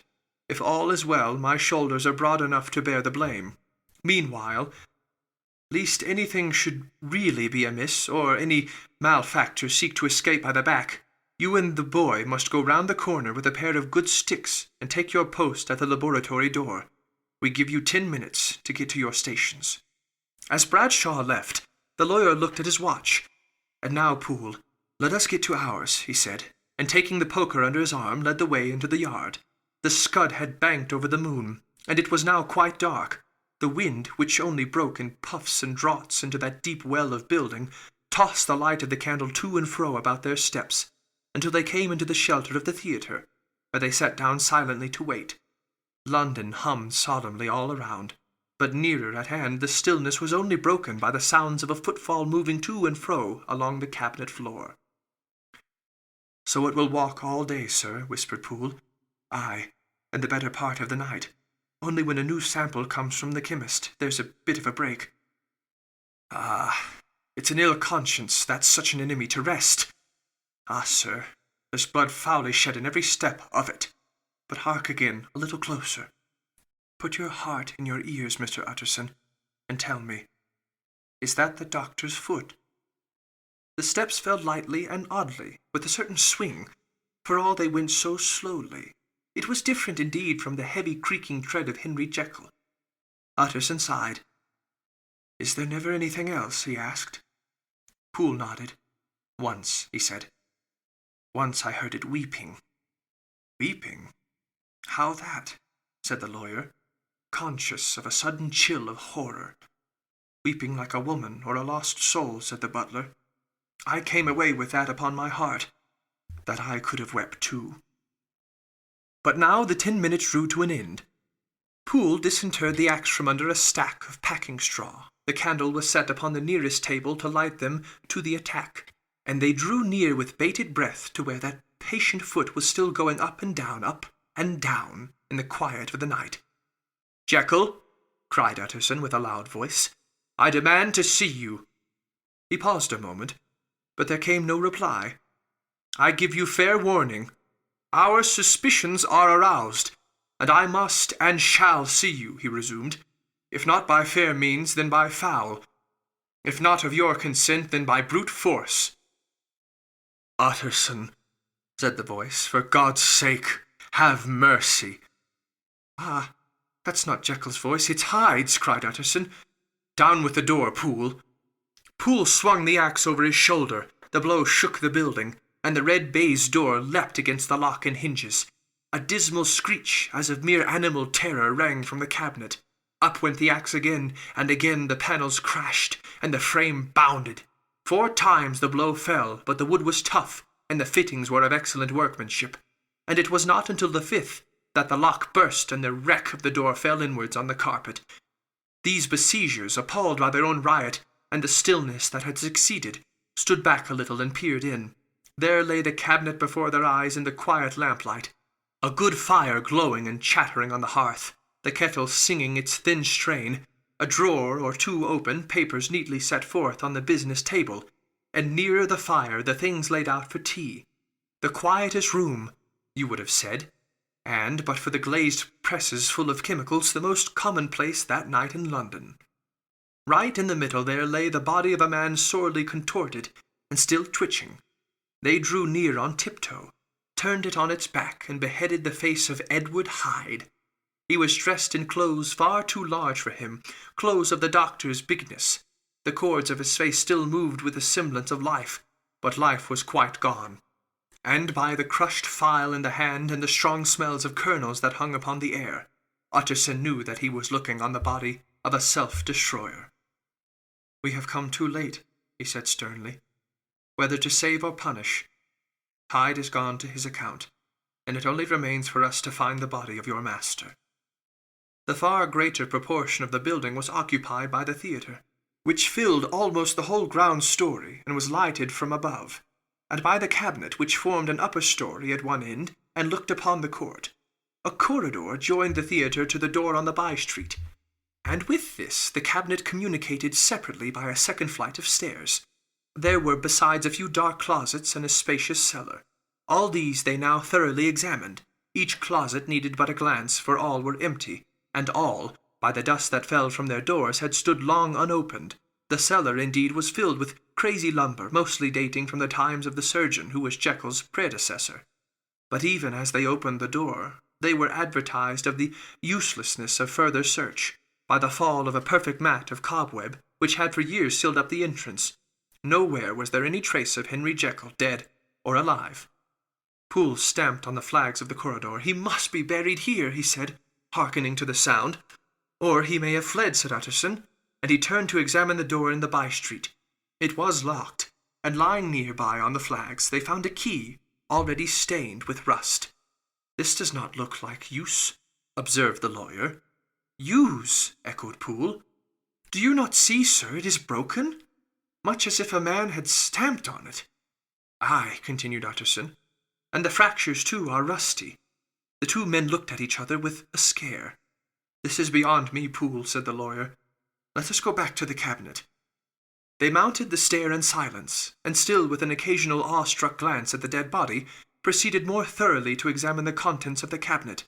At one table there were traces of chemical work, various measured heaps of some white salt being laid on glass saucers, as though for an experiment in which the unhappy man had been prevented. "That is the same drug that I was always bringing him," said Poole. And even as he spoke, the kettle with a startling noise boiled over. This brought them to the fireside, where the easy chair was drawn cosily up, and the tea-things stood ready to the sitter's elbow, the very sugar in the cup. There were several books on a shelf, one lay beside the tea-things open, and Utterson was amazed to find it a copy of a pious work, from which Jekyll had several times expressed a great esteem, annotated in his own hand with startling blasphemies. Next, in the course of their review of the chamber, the searchers came to the cheval glass, into whose depths they looked with an involuntary horror. But it was so turned as to show them nothing but the rosy glow playing on the roof, the fire sparkling in 100 repetitions along the glazed front of the presses, and their own pale and fearful countenances stood to look in. "This glass has seen some strange things, sir," whispered Poole. "And surely none stranger than itself," echoed the lawyer, in the same tones. For what did Jekyll— he caught himself up at the word with a start, and then conquering the weakness— "What could Jekyll want with it?" he said. "You may say that," said Poole. Next they turned to the business table. On the desk, among the neat array of papers, a large envelope was uppermost, and bore in the doctor's hand the name of Mr. Utterson. The lawyer unsealed it, and several enclosures fell to the floor. The first was a will, drawn in the same eccentric terms as the one which he had returned 6 months before, to serve as a testament in the case of death, and as a deed of gift in case of disappearance. But in place of the name of Edward Hyde, the lawyer, with indescribable amazement, read the name of Gabriel John Utterson. He looked at Poole, and then back at the paper, and last of all at the dead malefactor stretched upon the carpet. "My head goes round," he said. "He has been all these days in possession. He had no cause to like me. He must have raged to see himself displaced, and he has not destroyed this document." He caught up the next paper. It was a brief note in the doctor's hand, and dated at the top. "Oh, Poole," the lawyer cried, "he was alive, and here this day. He cannot have been disposed of in so short a space. He must still be alive. He must have fled. And then, why fled? And how? And in that case, can we venture to declare this suicide? Oh, we must be careful. I foresee that we may yet involve your master in some dire catastrophe." "Why don't you read it, sir?" asked Poole. "Because I fear," replied the lawyer solemnly. "God grant I have no cause for it." And with that he brought the paper to his eyes and read as follows: "My dear Utterson, when this shall fall into your hands, I shall have disappeared. Under what circumstances I have not the penetration to foresee. But my instinct and all the circumstances of my nameless situation tell me that the end is sure and must be early. Go then, and first read the narrative which Lanyon warned me he was to place in your hands, and if you care to hear more, turn to the confession of your unworthy and unhappy friend, Henry Jekyll." "There was a third enclosure?" asked Utterson. "Here, sir," said Poole, and gave into his hands a considerable packet sealed in several places. The lawyer put it in his pocket. "I would say nothing of this paper. If your master has fled or is dead, we may at least save his credit. It is now 10. I must go home and read these documents in quiet, but I shall be back before midnight, when we shall send for the police." They went out, locking the door of the theatre behind them, and Utterson, once more leaving the servants gathered about the fire in the hall, trudged back to his office to read the 2 narratives in which this mystery was now to be explained. Dr. Lanyon's narrative. On the 9th of January, now 4 days ago, I received by the evening delivery a registered envelope addressed in the hand of my colleague and old-school companion, Henry Jekyll. I was a good deal surprised by this, for we were by no means in the habit of correspondence. I had seen the man, dined with him indeed, the night before, and I could imagine nothing in our intercourse that should justify formality of registration. The contents increased my wonder, for this is how the letter ran. 10th of December, 18. Dear Lanyon, you are one of my oldest friends, and although we may have differed at times on scientific questions, I cannot remember, at least on my side, any break in our affection. There was never a day when, if you had said to me, Jekyll, my life, my honour, my reason depend on you, I would not have sacrificed my left hand to help you. Lanyon, my life, my honour, my reason are all at your mercy. If you fail me tonight, I am lost. You might suppose, after this preface, that I am going to ask you for something dishonourable to grant. Judge for yourself. I want you to postpone all other engagements for tonight. Aye, even if you were summoned to the bedside of an emperor, to take a cab, unless your carriage should be actually at the door, and with this letter in your hand for consultation, to drive straight to my house. Poole, my butler, has his orders. You will find him waiting your arrival with a locksmith. The door of my cabinet is then to be forced, and you are to go in alone, to open the glazed press, letter E, on the left hand, breaking the lock if it be shut, and to draw out with all its contents as they stand, the fourth drawer from the top, or, which is the same thing, the third from the bottom.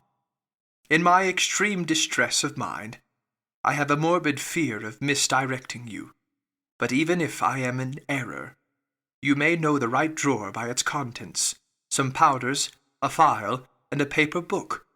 This drawer I beg of you to carry back with you to Cavendish Square exactly as it stands. That is the first part of the service. Now for the second. You should be back, if you set out at once on the receipt of this, long before midnight, but I will leave you that amount of margin, not only in the fear of one of those obstacles that can neither be prevented nor foreseen, but because an hour when your servants are in bed is to be preferred for what will then remain to do. At midnight, then, I have to ask you to be alone in your consulting room, to admit with your own hand into the house a man who will present himself in my name, and to place in his hands the drawer that you will have brought with you in my cabinet. Then you will have played your part and earned my gratitude completely. 5 minutes afterwards, if you insist upon an explanation, you will have understood that these arrangements are of capital importance, and that by the neglect of one of them, fantastic as they must appear, you might have charged your conscience with my death or the shipwreck of my reason. Confident as I am that you will not trifle with this appeal, my heart sinks and my hand trembles at the bare thought of such a possibility. Think of me at this hour, in a strange place, labouring under a blackness of distress that no fancy can exaggerate, and yet well aware of that, if you will but punctually serve me, my troubles will roll away like a story that is told. Serve me, my dear Lanyon, and save your friend, H.J. P.S. I had already sealed this up when a fresh terror struck upon my soul. It is possible that the post office may fail me, and this letter not come into your hands until tomorrow morning. In that case, dear Lanyon, do my errand when it shall be most convenient for you in the course of the day, and once more expect my messenger at midnight. It may then already be too late, and if that night passes without event, you will know that you have seen the last of Henry Jekyll. Upon the reading of this letter, I made sure my colleague was insane, but till that was proved beyond the possibility of doubt, I felt bound to do as he requested. The less I understood of this farrago, and the less I was in a position to judge of its importance. And an appeal so worded could not be set aside without a grave responsibility. I rose accordingly from the table, got into a hansom, and drove straight to Jekyll's house. The butler was awaiting my arrival. He had received by the same post as mine a registered letter of instruction, and had sent at once for a locksmith and a carpenter. The tradesmen came while we were yet speaking, and we moved into a body to old Dr. Denman's surgical theatre. from which, as you are doubtless aware, Jekyll's private cabinet is most conveniently entered. The door was very strong, the lock excellent. The carpenter avowed he would have great trouble and have to do much damage, if force were to be used, and the locksmith was near despair. But this last was a handy fellow, and after 2 hours' work the door stood open, the press marked E was unlocked, and I took out the drawer, had it filled up with straw and tied in a sheet, and returned with it to Cavendish Square. Here I proceeded to examine its contents.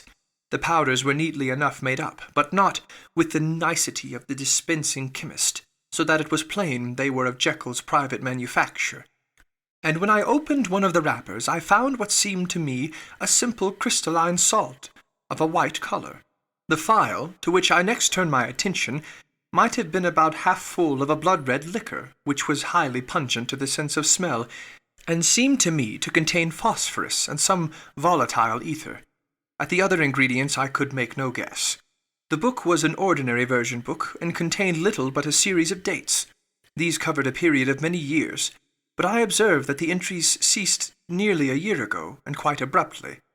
Here and there a brief remark was appended to a date, usually no more than a single word, double, occurring perhaps 6 times in a total of several hundred entries. And once very early in the list, and followed by several marks of exclamation, total failure. All this, though it whetted my curiosity, told me little that was definite. Here were a phial of some salt and the record of a series of experiments that had led, like too many of Jekyll's investigations, to no end of practical usefulness. How could the presence of these articles in my house affect either the honour, the sanity, or the life of my flighty colleague? If his messenger could go to one place, why could he not go to another? And even granting some impediment, why was this gentleman to be received by me in secret? The more I reflected, the more convinced I grew that I was dealing with a case of cerebral disease. And though I dismissed my servants to bed, I loaded an old revolver, that I might be found in some posture of self-defence. 12 o'clock had scarce rung out over London, ere the knocker sounded very gently on the door. I went myself at the summons, and found a small man crouching against the pillars of the portico. "Are you come from Dr. Jekyll?" I asked. He told me yes by a constrained gesture, and when I had bidden him enter, he did not obey me without a searching backward glance into the darkness of the square. There was a policeman not far off, advancing with his bull's eye open, and at the sight I thought my visitor started and made greater haste. These particulars struck me, I confess, disagreeably, and as I followed him into the bright light of the consulting room, I kept my hand ready on my weapon. Here, at last, I had a chance of clearly seeing him. I had never set eyes on him before. So much was certain. He was small, as I have said. I was struck besides with the shocking expression of his face, with his remarkable combination of great muscular activity and great apparent debility of constitution, and, last but not least, with the odd subjective disturbance caused by his neighbourhood. This bore some resemblance to incipient rigour, and was accompanied by a marked singing of the pulse. At the time I set it down to some idiosyncratic, personal distaste, and merely wondered at the acuteness of the symptoms. But I have since had reason to believe the cause to lie much deeper in the nature of man, and to turn on some nobler hinge than the principle of hatred. This person, who had thus from the first moment of his entrance struck in me what I can only describe as disgustful curiosity, was dressed in a fashion that would have made an ordinary person laughable. His clothes, that is to say, although they were of rich and sober fabric, were enormously too large for him in every measurement. The trousers hanging on his legs and rolled up to keep them from the ground, the waist of the coat below his haunches, and the collar sprawling wide upon his shoulders. Strange to relate, this ludicrous accoutrement was far from moving me to laughter.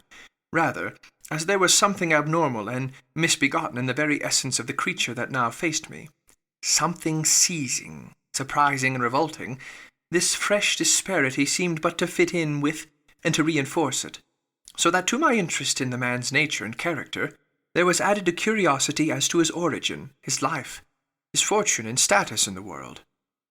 These observations, though they have taken so great a space to be set down in, were yet the work of a few seconds. My visitor was, indeed, on fire with sombre excitement.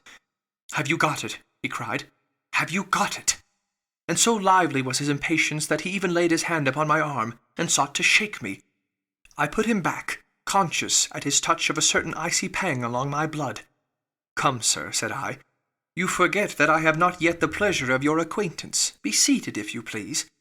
And I showed him an example, and sat down myself in my customary seat, and with as fair an imitation of my ordinary manner to a patient, as the lateness of the hour, the nature of my preoccupations, and the horror I had of my visitor would suffer me to muster. "I beg your pardon, Dr. Lanyon," he replied civilly enough. "What you say is very well founded, and my impatience has shown its heels to my politeness. I come here at the instance of your colleague, Dr. Henry Jekyll, on a piece of business of some moment, and I understood." He paused and put his hand to his throat, and I could see, in spite of his collected manner, that he was wrestling against the approaches of the hysteria.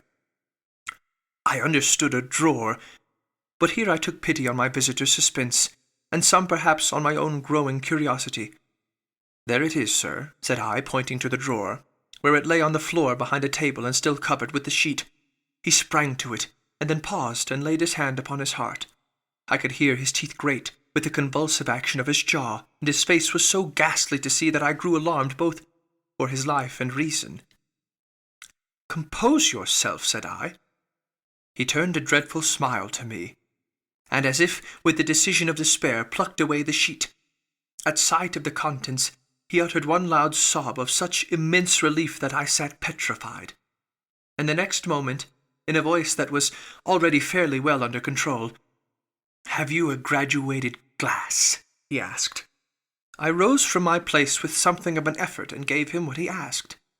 He thanked me with a smiling nod, measured out a few minims of the red tincture, and added one of the powders. The mixture, which was at first of a reddish hue, began in proportion as the crystals melted, to brighten in colour, to effervesce audibly, and to throw off small fumes of vapour.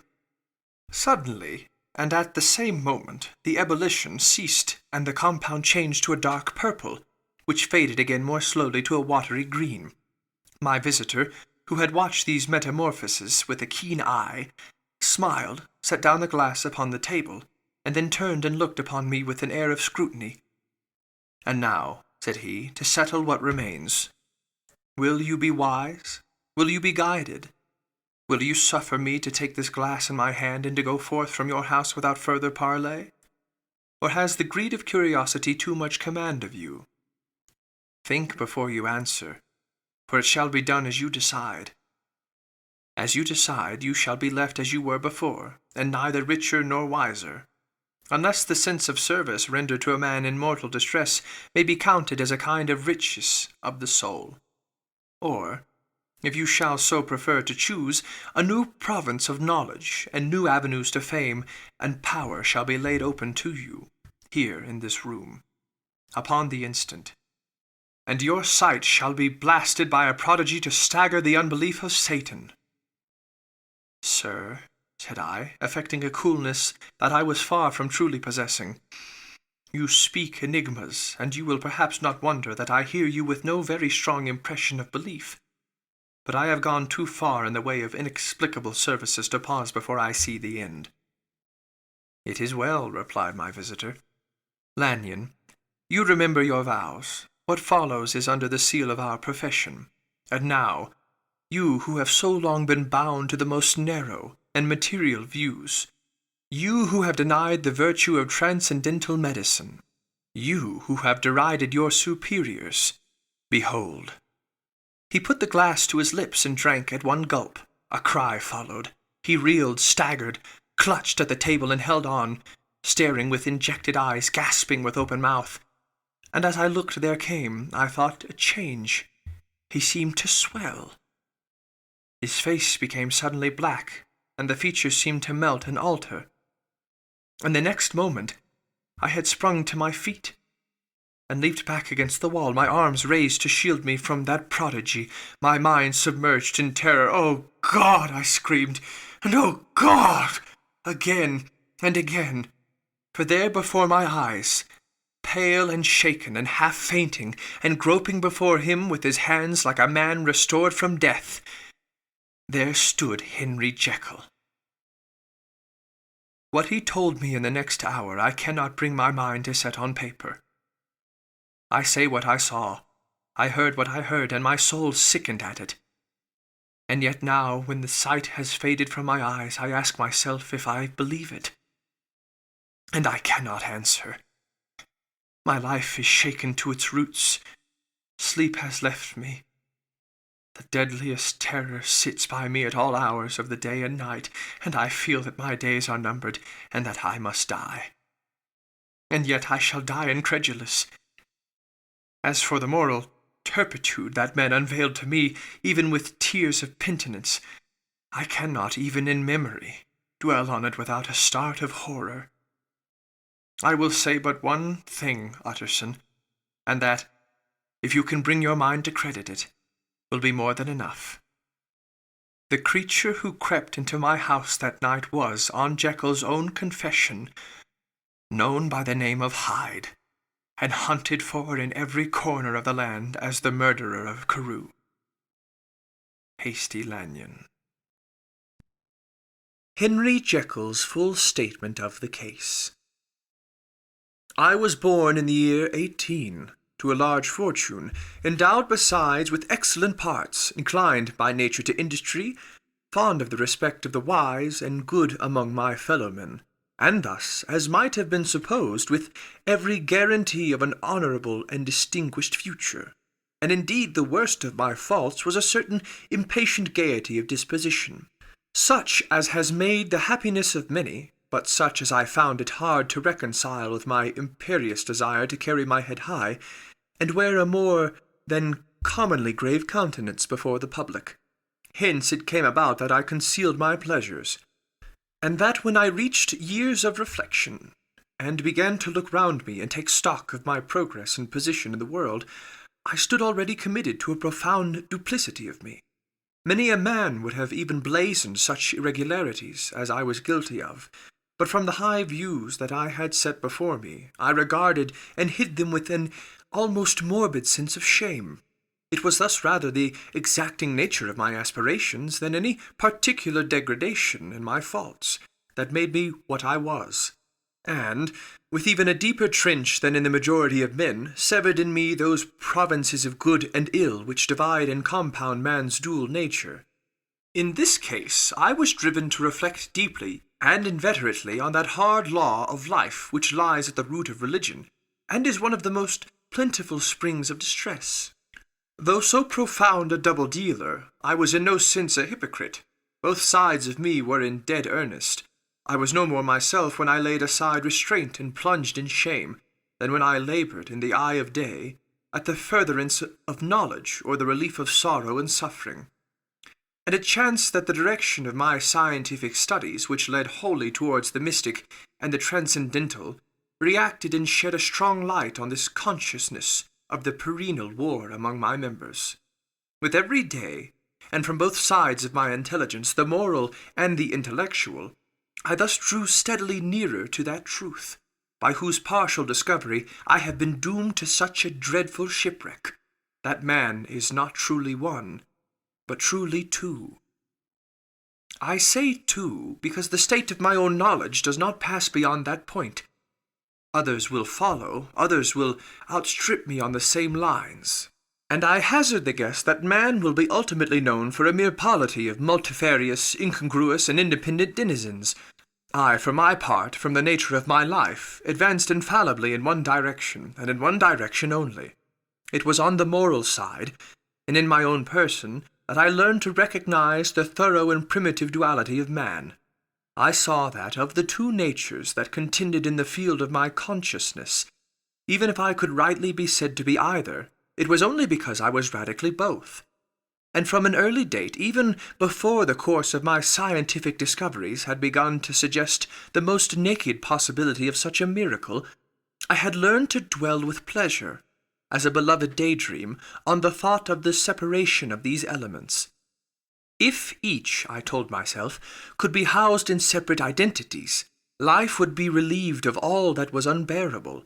The unjust might go his way, delivered from the aspirations and remorse of his more upright twin, and the just could walk steadfastly and securely on his upward path, doing the good things in which he found his pleasure, and no longer exposed to disgrace and penitence by the hands of this extraneous evil. It was the curse of mankind that these incongruous faggots were thus bound together, that in the agonized womb of consciousness these polar twins should be continuously struggling. How, then, were they disassociated? I was so far in my reflections when, as I have said, a sidelight began to shine upon the subject from the laboratory table. I began to perceive more deeply than it has ever yet been stated the trembling immateriality, the mist-like transience of this seemingly so solid body in which we walk attired. Certain agents I found to have the power to shake and pluck back that fleshly vestment, even as a wind might toss the curtains of a pavilion. For two good reasons, I will not enter deeply into this scientific branch of my confession.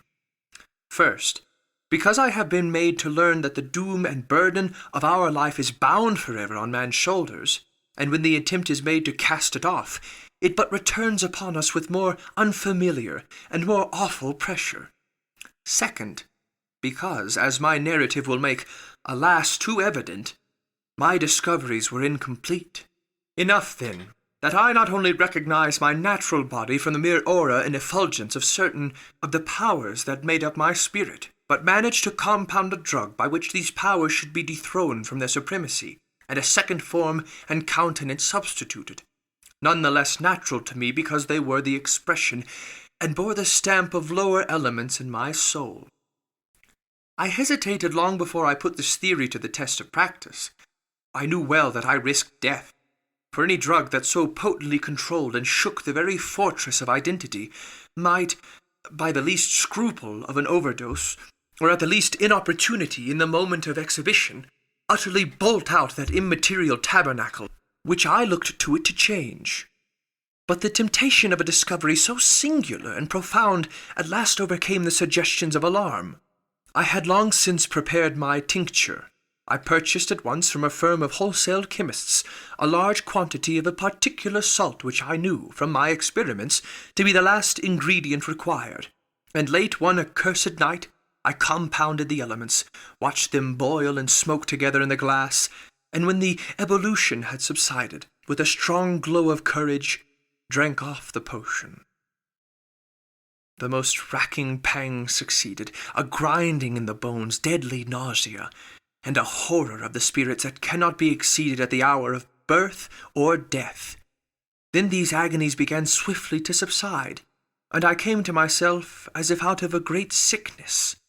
There was something strange in my sensation, something indescribably new and, from its very novelty, incredibly sweet. I felt younger, lighter, happier in body. Within I was conscious of a heady recklessness, a current of disordered sensual images running like a mill-race in my fancy, a solution of the bonds of obligation, an unknown but not an innocent freedom of the soul. I knew myself, at the first breath of this new life, to be more wicked, tenfold more wicked, sold a slave to my original evil. And the thought in that moment braced and delighted me like wine. I stretched out my hands, exulting in the freshness of these sensations, and in the act I was suddenly aware that I had lost in stature. There was no mirror at that date in my room. That which stands beside me as I write was brought here later on, and for the very purpose of these transformations. The night, however, was far gone into the morning. The morning, black as it was nearly ripe for the conception of the day. The inmates of my house were locked in the most rigorous hours of slumber, and I determined, flushed as I was with hope and triumph, to venture in my new shape as far as to my bedroom. I crossed the yard wherein the constellations looked down upon me. I could have thought with wonder, the first creature of that sort that their unsleeping vigilance had yet disclosed to them. I stole through the corridors, a stranger in my own house, and coming to my room, I saw for the first time the appearance of Edward Hyde. I must here speak by theory alone, saying not that which I know, but that which I suppose to be probable. The evil side of my nature, to which I had now transferred the stamping efficacy, was less robust and less developed than the good which I had just deposed. Again, in the course of my life, which had been, after all, 9/10 of a life of effort, virtue, and control, it had been much less exercised and much less exhausted, and hence, as I think, it came about that Edward Hyde was so much smaller, slighter, and younger than Henry Jekyll. Even as good shone upon the countenance of the one, evil was written broadly and plainly on the face of the other. Evil besides, which I must still believe to be the lethal side of man, had left on that body an imprint of deformity and decay. And yet when I looked upon that ugly idol in the glass, I was conscious of no repugnance, rather of a leap of welcome. This too was myself.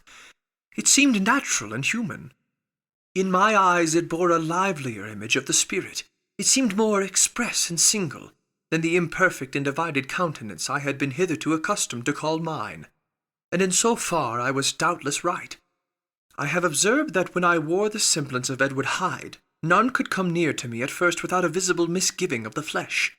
This, as I take it, was because all human beings, as we meet them, are commingled out of good and evil, and Edward Hyde, alone in the ranks of mankind, was pure evil. I lingered but a moment at the mirror. The second and conclusive experiment had yet to be attempted. It yet remained to be seen if I had lost my identity beyond redemption, and must flee before daylight from a house that was no longer mine. And hurrying back to the cabinet, I once more prepared and drank the cup, once more suffered the pangs of disillusion, and came to myself once more with the character, the stature, and the face of Henry Jekyll. That night I had come to the fatal crossroads. Had I approached my discovery in a more noble spirit, had I risked the experiment while under the empire of generous or pious aspirations, all must have been otherwise, and from these agonies of death and birth I had come forth an angel instead of a fiend. The drug had no discriminating action. It was neither diabolical nor divine. It but shook the doors of the prison-house of my disposition, and like the captives of Philippi, that which stood within ran forth. At that time my virtue slumbered, my evil, kept awake by ambition, was alert and swift to seize the occasion, and the thing that was projected was Edward Hyde. Hence, although I had now two characters as well as two appearances, one was wholly evil, and the other was still the old Henry Jekyll, that incongruous compound of whose reformation and improvement I had already learned to despair. The movement was thus wholly toward the worse. Even at that time, I had not conquered my aversion to the dryness of a life of study. I would still be merrily disposed at times. And as my pleasures were, to say the least, undignified, and I was not only well known and highly considered, but growing towards the elderly man, this incoherency of my life was daily growing more unwelcome.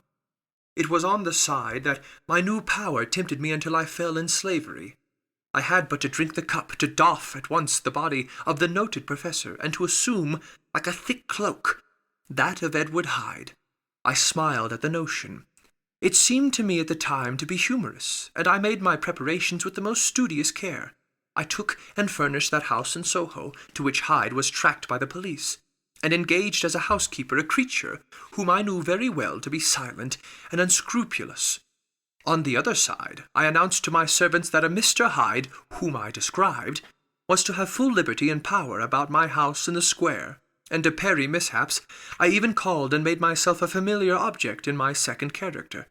I next drew up that will to which you so much objected, so that if anything befell me in the person of Dr. Jekyll, I could enter on that of Edward Hyde without pecuniary loss, and thus fortified, as I supposed, on every side, I began to profit by the strange immunities of my position. Men have before hired bravos to transact their crimes, while their own person and reputation sat under shelter. I was the first that ever did so for his pleasures. I was the first that could plod in the public eye with a load of genial respectability, and in a moment, like a schoolboy, strip off these lendings and spring headlong into the sea of liberty. But for me, in my impenetrable mantle, the safety was complete. Think of it. I did not even exist. Let me but escape into my laboratory door. Give me but a second or two to mix and swallow the draught that I had always standing ready, and whatever he had done, Edward Hyde would pass away like the stain of breath upon a mirror. And there in the stead, quietly, at home, trimming the midnight lamp in his study, a man who could afford to laugh at suspicion would be Henry Jekyll. The pleasures which I made haste to seek in my disguise were, as I have said, undignified. I would scarce use a harder term, but in the hands of Edward Hyde they soon began to turn toward the monstrous. When I would come back from these excursions, I was often plunged into a kind of wonder at my vicarious depravity. This familiar that I called out of my own soul, and sent forth alone to do his good pleasure, was a being inherently malign and villainous. His every act and thought centred on self, drinking pleasure with bestial avidity from any degree of torture to another, relentless like a man of stone. Henry Jekyll stood at times aghast before the acts of Edward Hyde, but the situation was apart from ordinary laws, and insidiously relaxed the grasp of conscience. It was Hyde, after all, and Hyde alone, that was guilty. Jekyll was no worse. He woke again to his good quality seemingly unimpaired. He would even make haste, where it was possible, to undo the evil done by Hyde, and thus his conscience slumbered. Into the details of the infamy at which I thus connived, for even now I can scarce grant that I committed it, I have no design of entering. I mean but to point out the warnings and the successive steps with which my chastisement approached. I met with one accident which, as it brought of no consequence, I shall no more than mention. An act of cruelty to a child aroused against me the anger of a passer-by, whom I recognized the other day in the person of your kinsman. The doctor and the child's family joined him. There were moments when I feared for my life, and at last, in order to pacify their too just resentment, Edward Hyde had to bring them to the door and pay them in a cheque drawn in the name of Henry Jekyll. But this danger was easily eliminated from the future, by opening an account at another bank in the name of Edward Hyde himself. And when, by sloping my own hand backward, I had supplied my double with a signature, and I thought I sat beyond the reach of fate. Some 2 months before the murder of Sir Danvers, I had been out for one of my adventures, had returned at a late hour, and woke the next day in bed with somewhat odd sensations. It was in vain I looked about me. In vain I saw the decent furniture and tall proportions of my room in the square. In vain that I recognized the pattern of the bed-curtains and the design of the mahogany frame. Something still kept insisting that I was not where I was, that I had not wakened where I seemed to be, but in the little room in Soho where I was accustomed to sleep in the body of Edward Hyde. I smiled to myself, and in my psychological way began lazily to inquire into the elements of this illusion, occasionally, even as I did so, dropping back into a comfortable morning doze. I was still so engaged when, in one of my more wakeful moments, my eyes fell upon my hand. Now the hand of Henry Jekyll, as you have often remarked, was professional in shape and size. It was large, firm, white, and comely. But the hand which I now saw clearly enough, in the yellow light of a mid-London morning, lying half shut on the bedclothes, was lean, corder, knuckly, of a dusker pallor, and thickly shaded with a swart growth of hair. It was the hand of Edward Hyde. I must have stared upon it for near half a minute, sunk as I was in the mere stupidity of wonder, before terror broke up in my breast, as sudden and startling as the crash of cymbals, and bounding from my bed I rushed to the mirror. At the sight that met my eyes my blood was changed into something exquisitely thin and icy. Yes, I had gone to bed Henry Jekyll.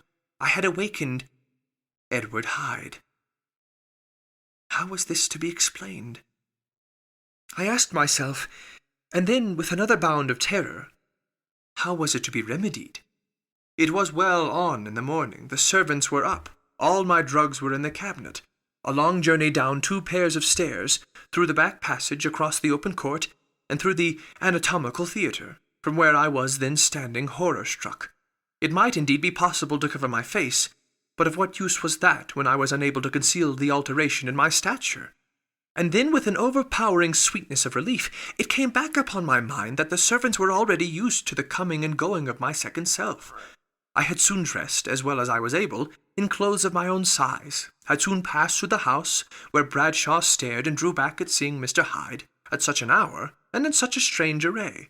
And 10 minutes later Dr. Jekyll had returned to his own shape, and was sitting down, with a darkened brow, to make a feint of breakfasting. Small indeed was my appetite. This inexplicable incident, this reversal of my previous experience, seemed like the Babylonian finger on the wall, to be spelled out the letters of my judgment, and I began to reflect more seriously than ever before on the issues and possibilities of my double existence. That part of me which I had the power of projecting had lately been much exercised and nourished. It had seemed to me of late as though the body of Edward Hyde had grown in stature, as though, when I wore that form, I were conscious of a mere generous tide of blood, and I began to spy a danger that, if this were much prolonged, the balance of my nature might be permanently overthrown, the power of voluntary change be forfeited, and the character of Edward Hyde become irrevocably mine. The power of the drug had not been always equally displayed. Once, very early in my career, it had totally failed me. Since then I had been obliged, on more than one occasion, to double, and once with infinite risk of death, to treble the amount. And these rare uncertainties had cast hitherto the sole shadow of my contentment. Now, however, and in the light of that morning's accident, I was led to remark that whereas in the beginning the difficulty had been to throw off the body of Jekyll, it had of late gradually but decidedly transferred itself to the other side. All things therefore seemed to point to this, that I was slowly losing hold of my original and better self, and becoming slowly incorporated with my second and worse. Between these two I now felt I had to choose. My two natures had memory in common, but all other facilities were more unequally shared between them. Jekyll, who was composite, now with the most sensitive apprehensions, now with a greedy gusto, projected and shared in the pleasures and adventures of Hyde. But Hyde was indifferent to Jekyll, or but remembered him as the mountain bandit remembers the cavern in which he conceals himself from pursuit. Jekyll had more than a father's interest. Hyde had more than a son's indifference. To cast in my lot with Jekyll was to die to those appetites which I had long secretly indulged, and had of late begun to pamper. To cast it in with Hyde was to die 1,000 interests and aspirations, and to become, at a blow and forever, despised and friendless. The bargain might appear unequal, but there was still another consideration in the scales. For while Jekyll would suffer smartingly in the fires of abstinence, Hyde would be not even conscious of all that he had lost. Strange as my circumstances were, the terms of this debate are as old and commonplace as man. Much the same inducements and alarms cast the die for any tempted and trembling sinner, and it fell out with me, as it falls with so vast a majority of my fellows, that I chose the better part, and was found wanting in the strength to keep to it. Yes, I preferred the elderly and discontented doctor, surrounded by his friends and cherishing honest hopes, and bade a resolute farewell to the liberty, the comparative youth, the light step, leaping impulses, and secret pleasures that I had enjoyed in the disguise of Hyde.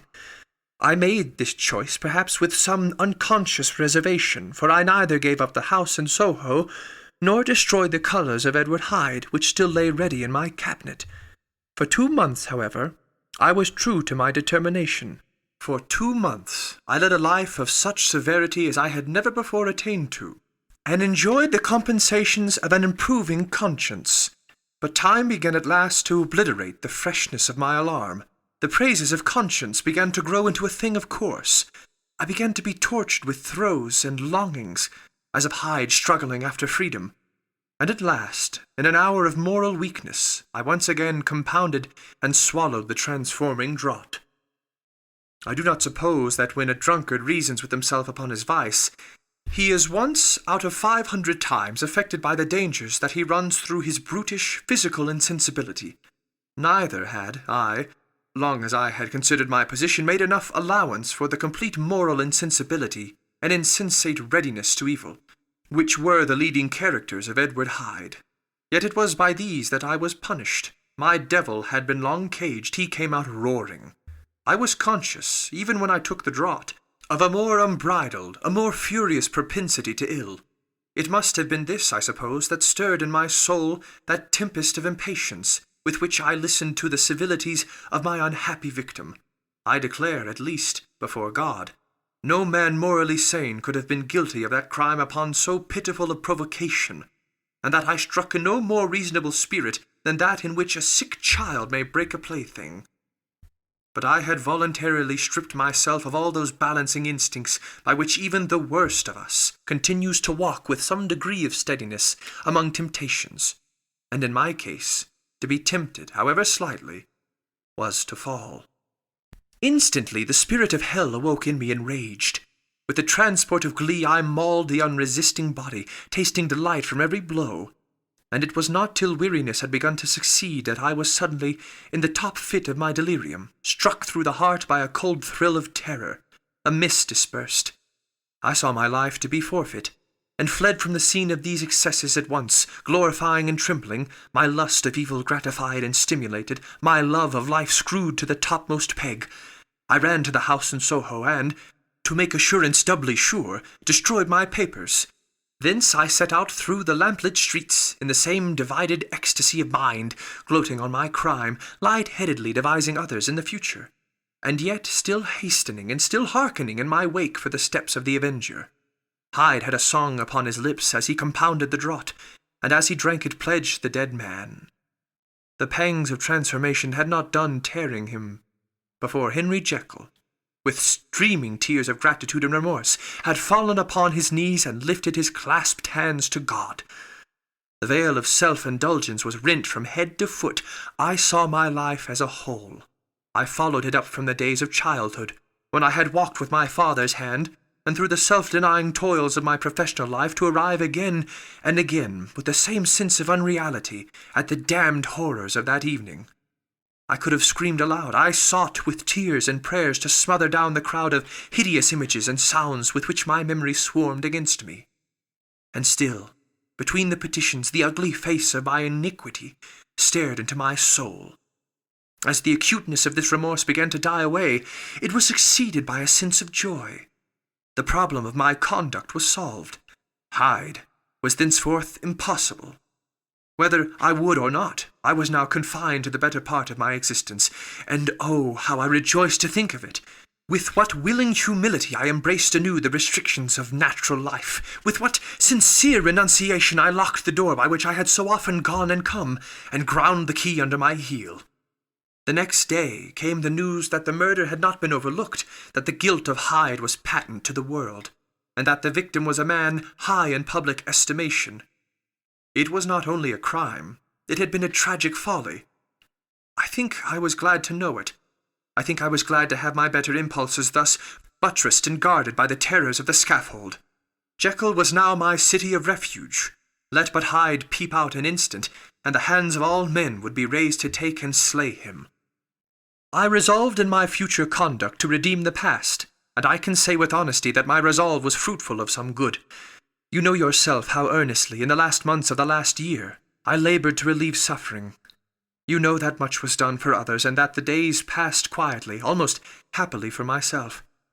Nor can I truly say that I wearied of this beneficent and innocent life. I think instead that I daily enjoyed it more completely, but I was still cursed with my duality of purpose, and as the first edge of my penitence wore off, the lower side of me, so long indulged, so recently chained down, began to growl for license. Not that I dreamed of resuscitating Hyde. The bare idea of that would startle me to frenzy. No, it was in my own person that I was once more tempted to trifle with my conscience, and it was as an ordinary secret sinner that I at last fell before the assaults of temptation. There comes an end to all things. The most capacious measure is filled at last, and this brief condescension to my evil finally destroyed the balance of my soul. And yet I was not alarmed. The fall seemed natural, like a return to the old days before I had made my discovery. It was a fine, clear January day, wet underfoot where the frost had melted, but cloudless overhead, and the Regent's Park was full of winter chirrupings and sweet with spring odours. I sat in the sun on a bench, the animal within me licking the chops of memory, the spiritual side a little drowsed, promising subsequent penitence, but not yet moved to begin. After all, I reflected, I was like my neighbours, And then I smiled, comparing myself with other men, comparing my active goodwill with the lazy cruelty of their neglect. And at the very moment of that vainglorious thought, a qualm came over me, a horrid nausea, and the most deadly shuddering. These passed away and left me faint. And then, as in its turn faintness subsided, I began to be aware of a change in the temper of my thoughts, a greater boldness, a contempt of danger, a solution of the bonds of obligation. I looked down, my clothes hung formlessly on my shrunken limbs, the hand that lay on my knee was corded and hairy. I was once more Edward Hyde. A moment before I had been safe of all men's respect, wealthy, beloved, the cloth laying for me in the dining-room at home, and now I was the common quarry of mankind, hunted, houseless, a known murderer, thrall to the gallows. My reason wavered, but it did not fail me utterly. I have more than once observed that in my second character my faculties seemed sharpened to a point, and my spirits more tensely elastic. Thus it came about that, where Jekyll perhaps might have succumbed, Hyde rose to the importance of the moment. My drugs were in one of the presses of my cabinet. How was I to reach them? That was the problem that, crushing my temples in my hands, I set myself to solve. The laboratory door I had closed. If I sought to enter by the house, my own servants would consign me to the gallows. I saw I must employ another hand, and thought of Lanyon. How was he to be reached? How persuaded? Supposing that I escaped capture in the streets, how was I to make my way into his presence? And how should I, an unknown and displeasing visitor, prevail on the famous physician to rifle the study of his colleague Dr. Jekyll? Then I remembered that of my original character, one part remained to me. I could write my own hand, and once I had conceived that kindling spark, the way that I must follow became lighted up from end to end. Thereupon I arranged my clothes as best I could, and summoning a passing hansom, drove to a hotel in Portland Street, the name of which I chanced to remember. At my appearance, which was indeed comical enough, however tragic a fate these garments covered, the driver could not conceal his mirth. I gnashed my teeth upon him with a gust of devilish fury, and the smile withered from his face. Happily for him, yet more happily for myself, for in another instant I had certainly dragged him from his perch. At the inn, as I entered, I looked about me with so black a countenance as made the attendants tremble. Not a look did they exchange in my presence, but obsequiously took my orders, led me to a private room, and brought me wherewithal to write. Hyde in danger of his life was a creature new to me, shaken with inordinate anger, strung to the pitch of murder, lusting to inflict pain. Yet the creature was astute, mastered his fury with a great effort of the will, composed his two important letters, one to Lanyon and one to Poole, and that he might receive actual evidence of their being posted, sent them out with directions that they should be registered.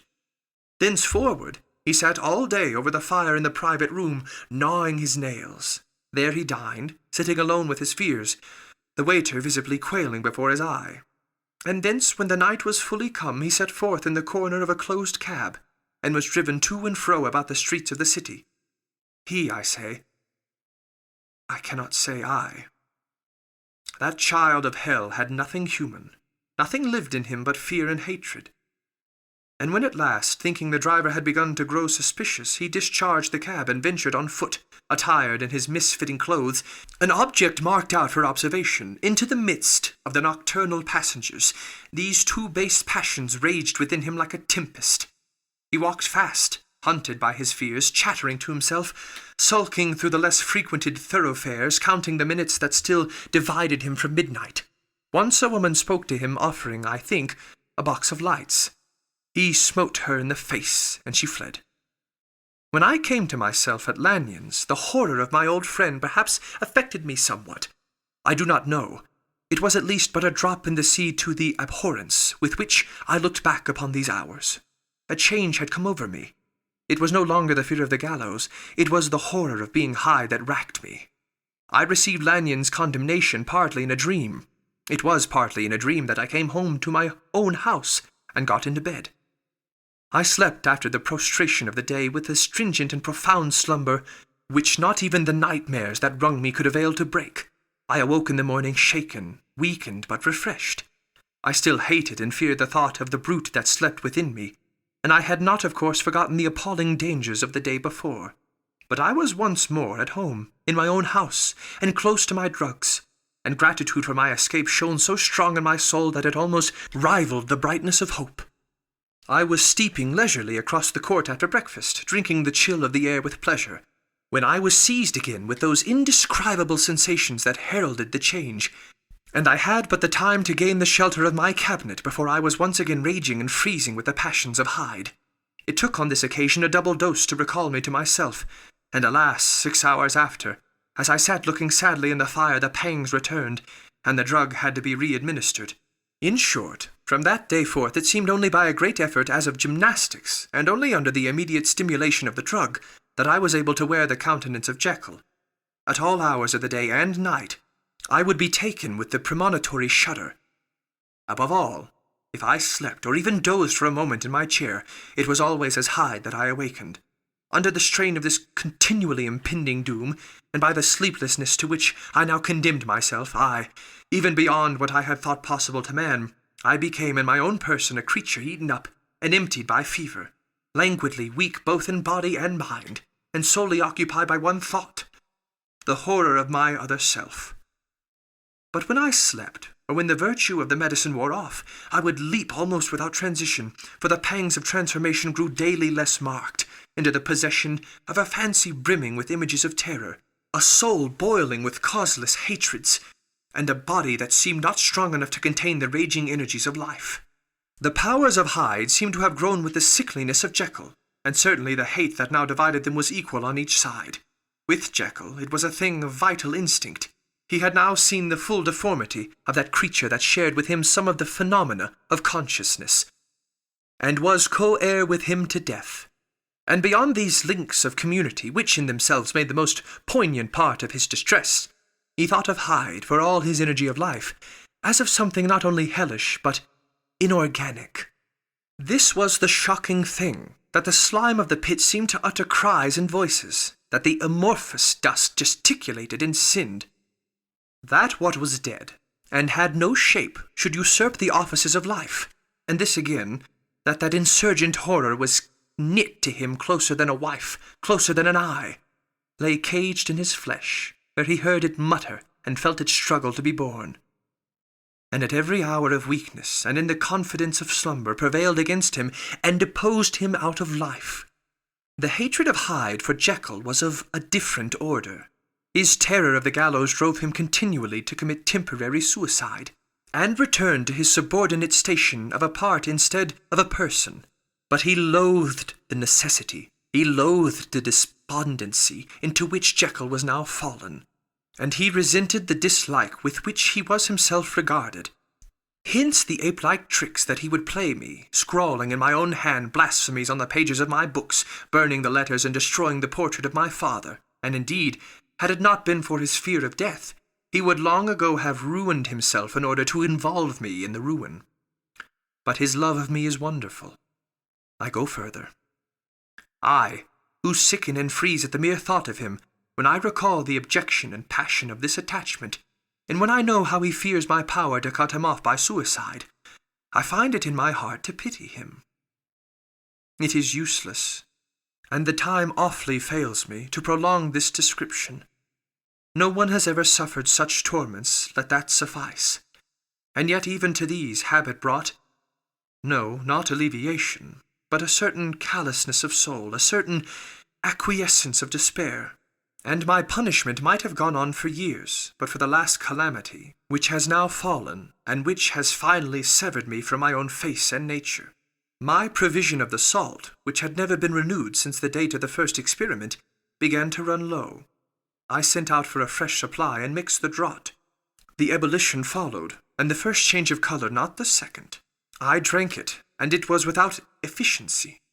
You will learn from Poole how I have had London ransacked. It was in vain, and I am now persuaded that my first supply was impure, and that it was that unknown impurity which lent efficacy to the draught. About a week has passed, and I am now finishing this statement under the influence of the last of the old powders.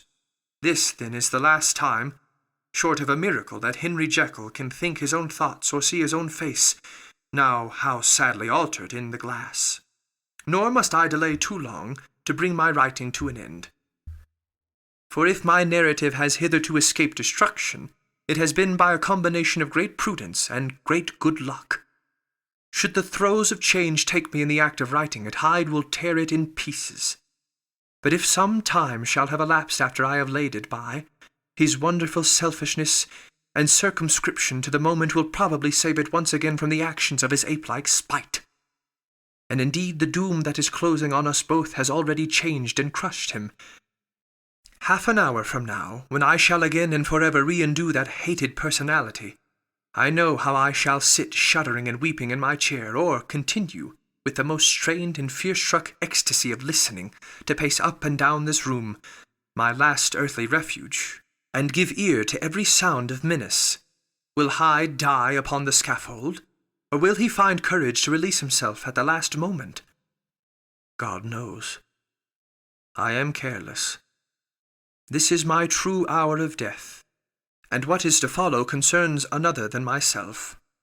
Here, then, as I lay down the pen and proceed to seal up my confession, I bring the life of that unhappy Henry Jekyll to an end.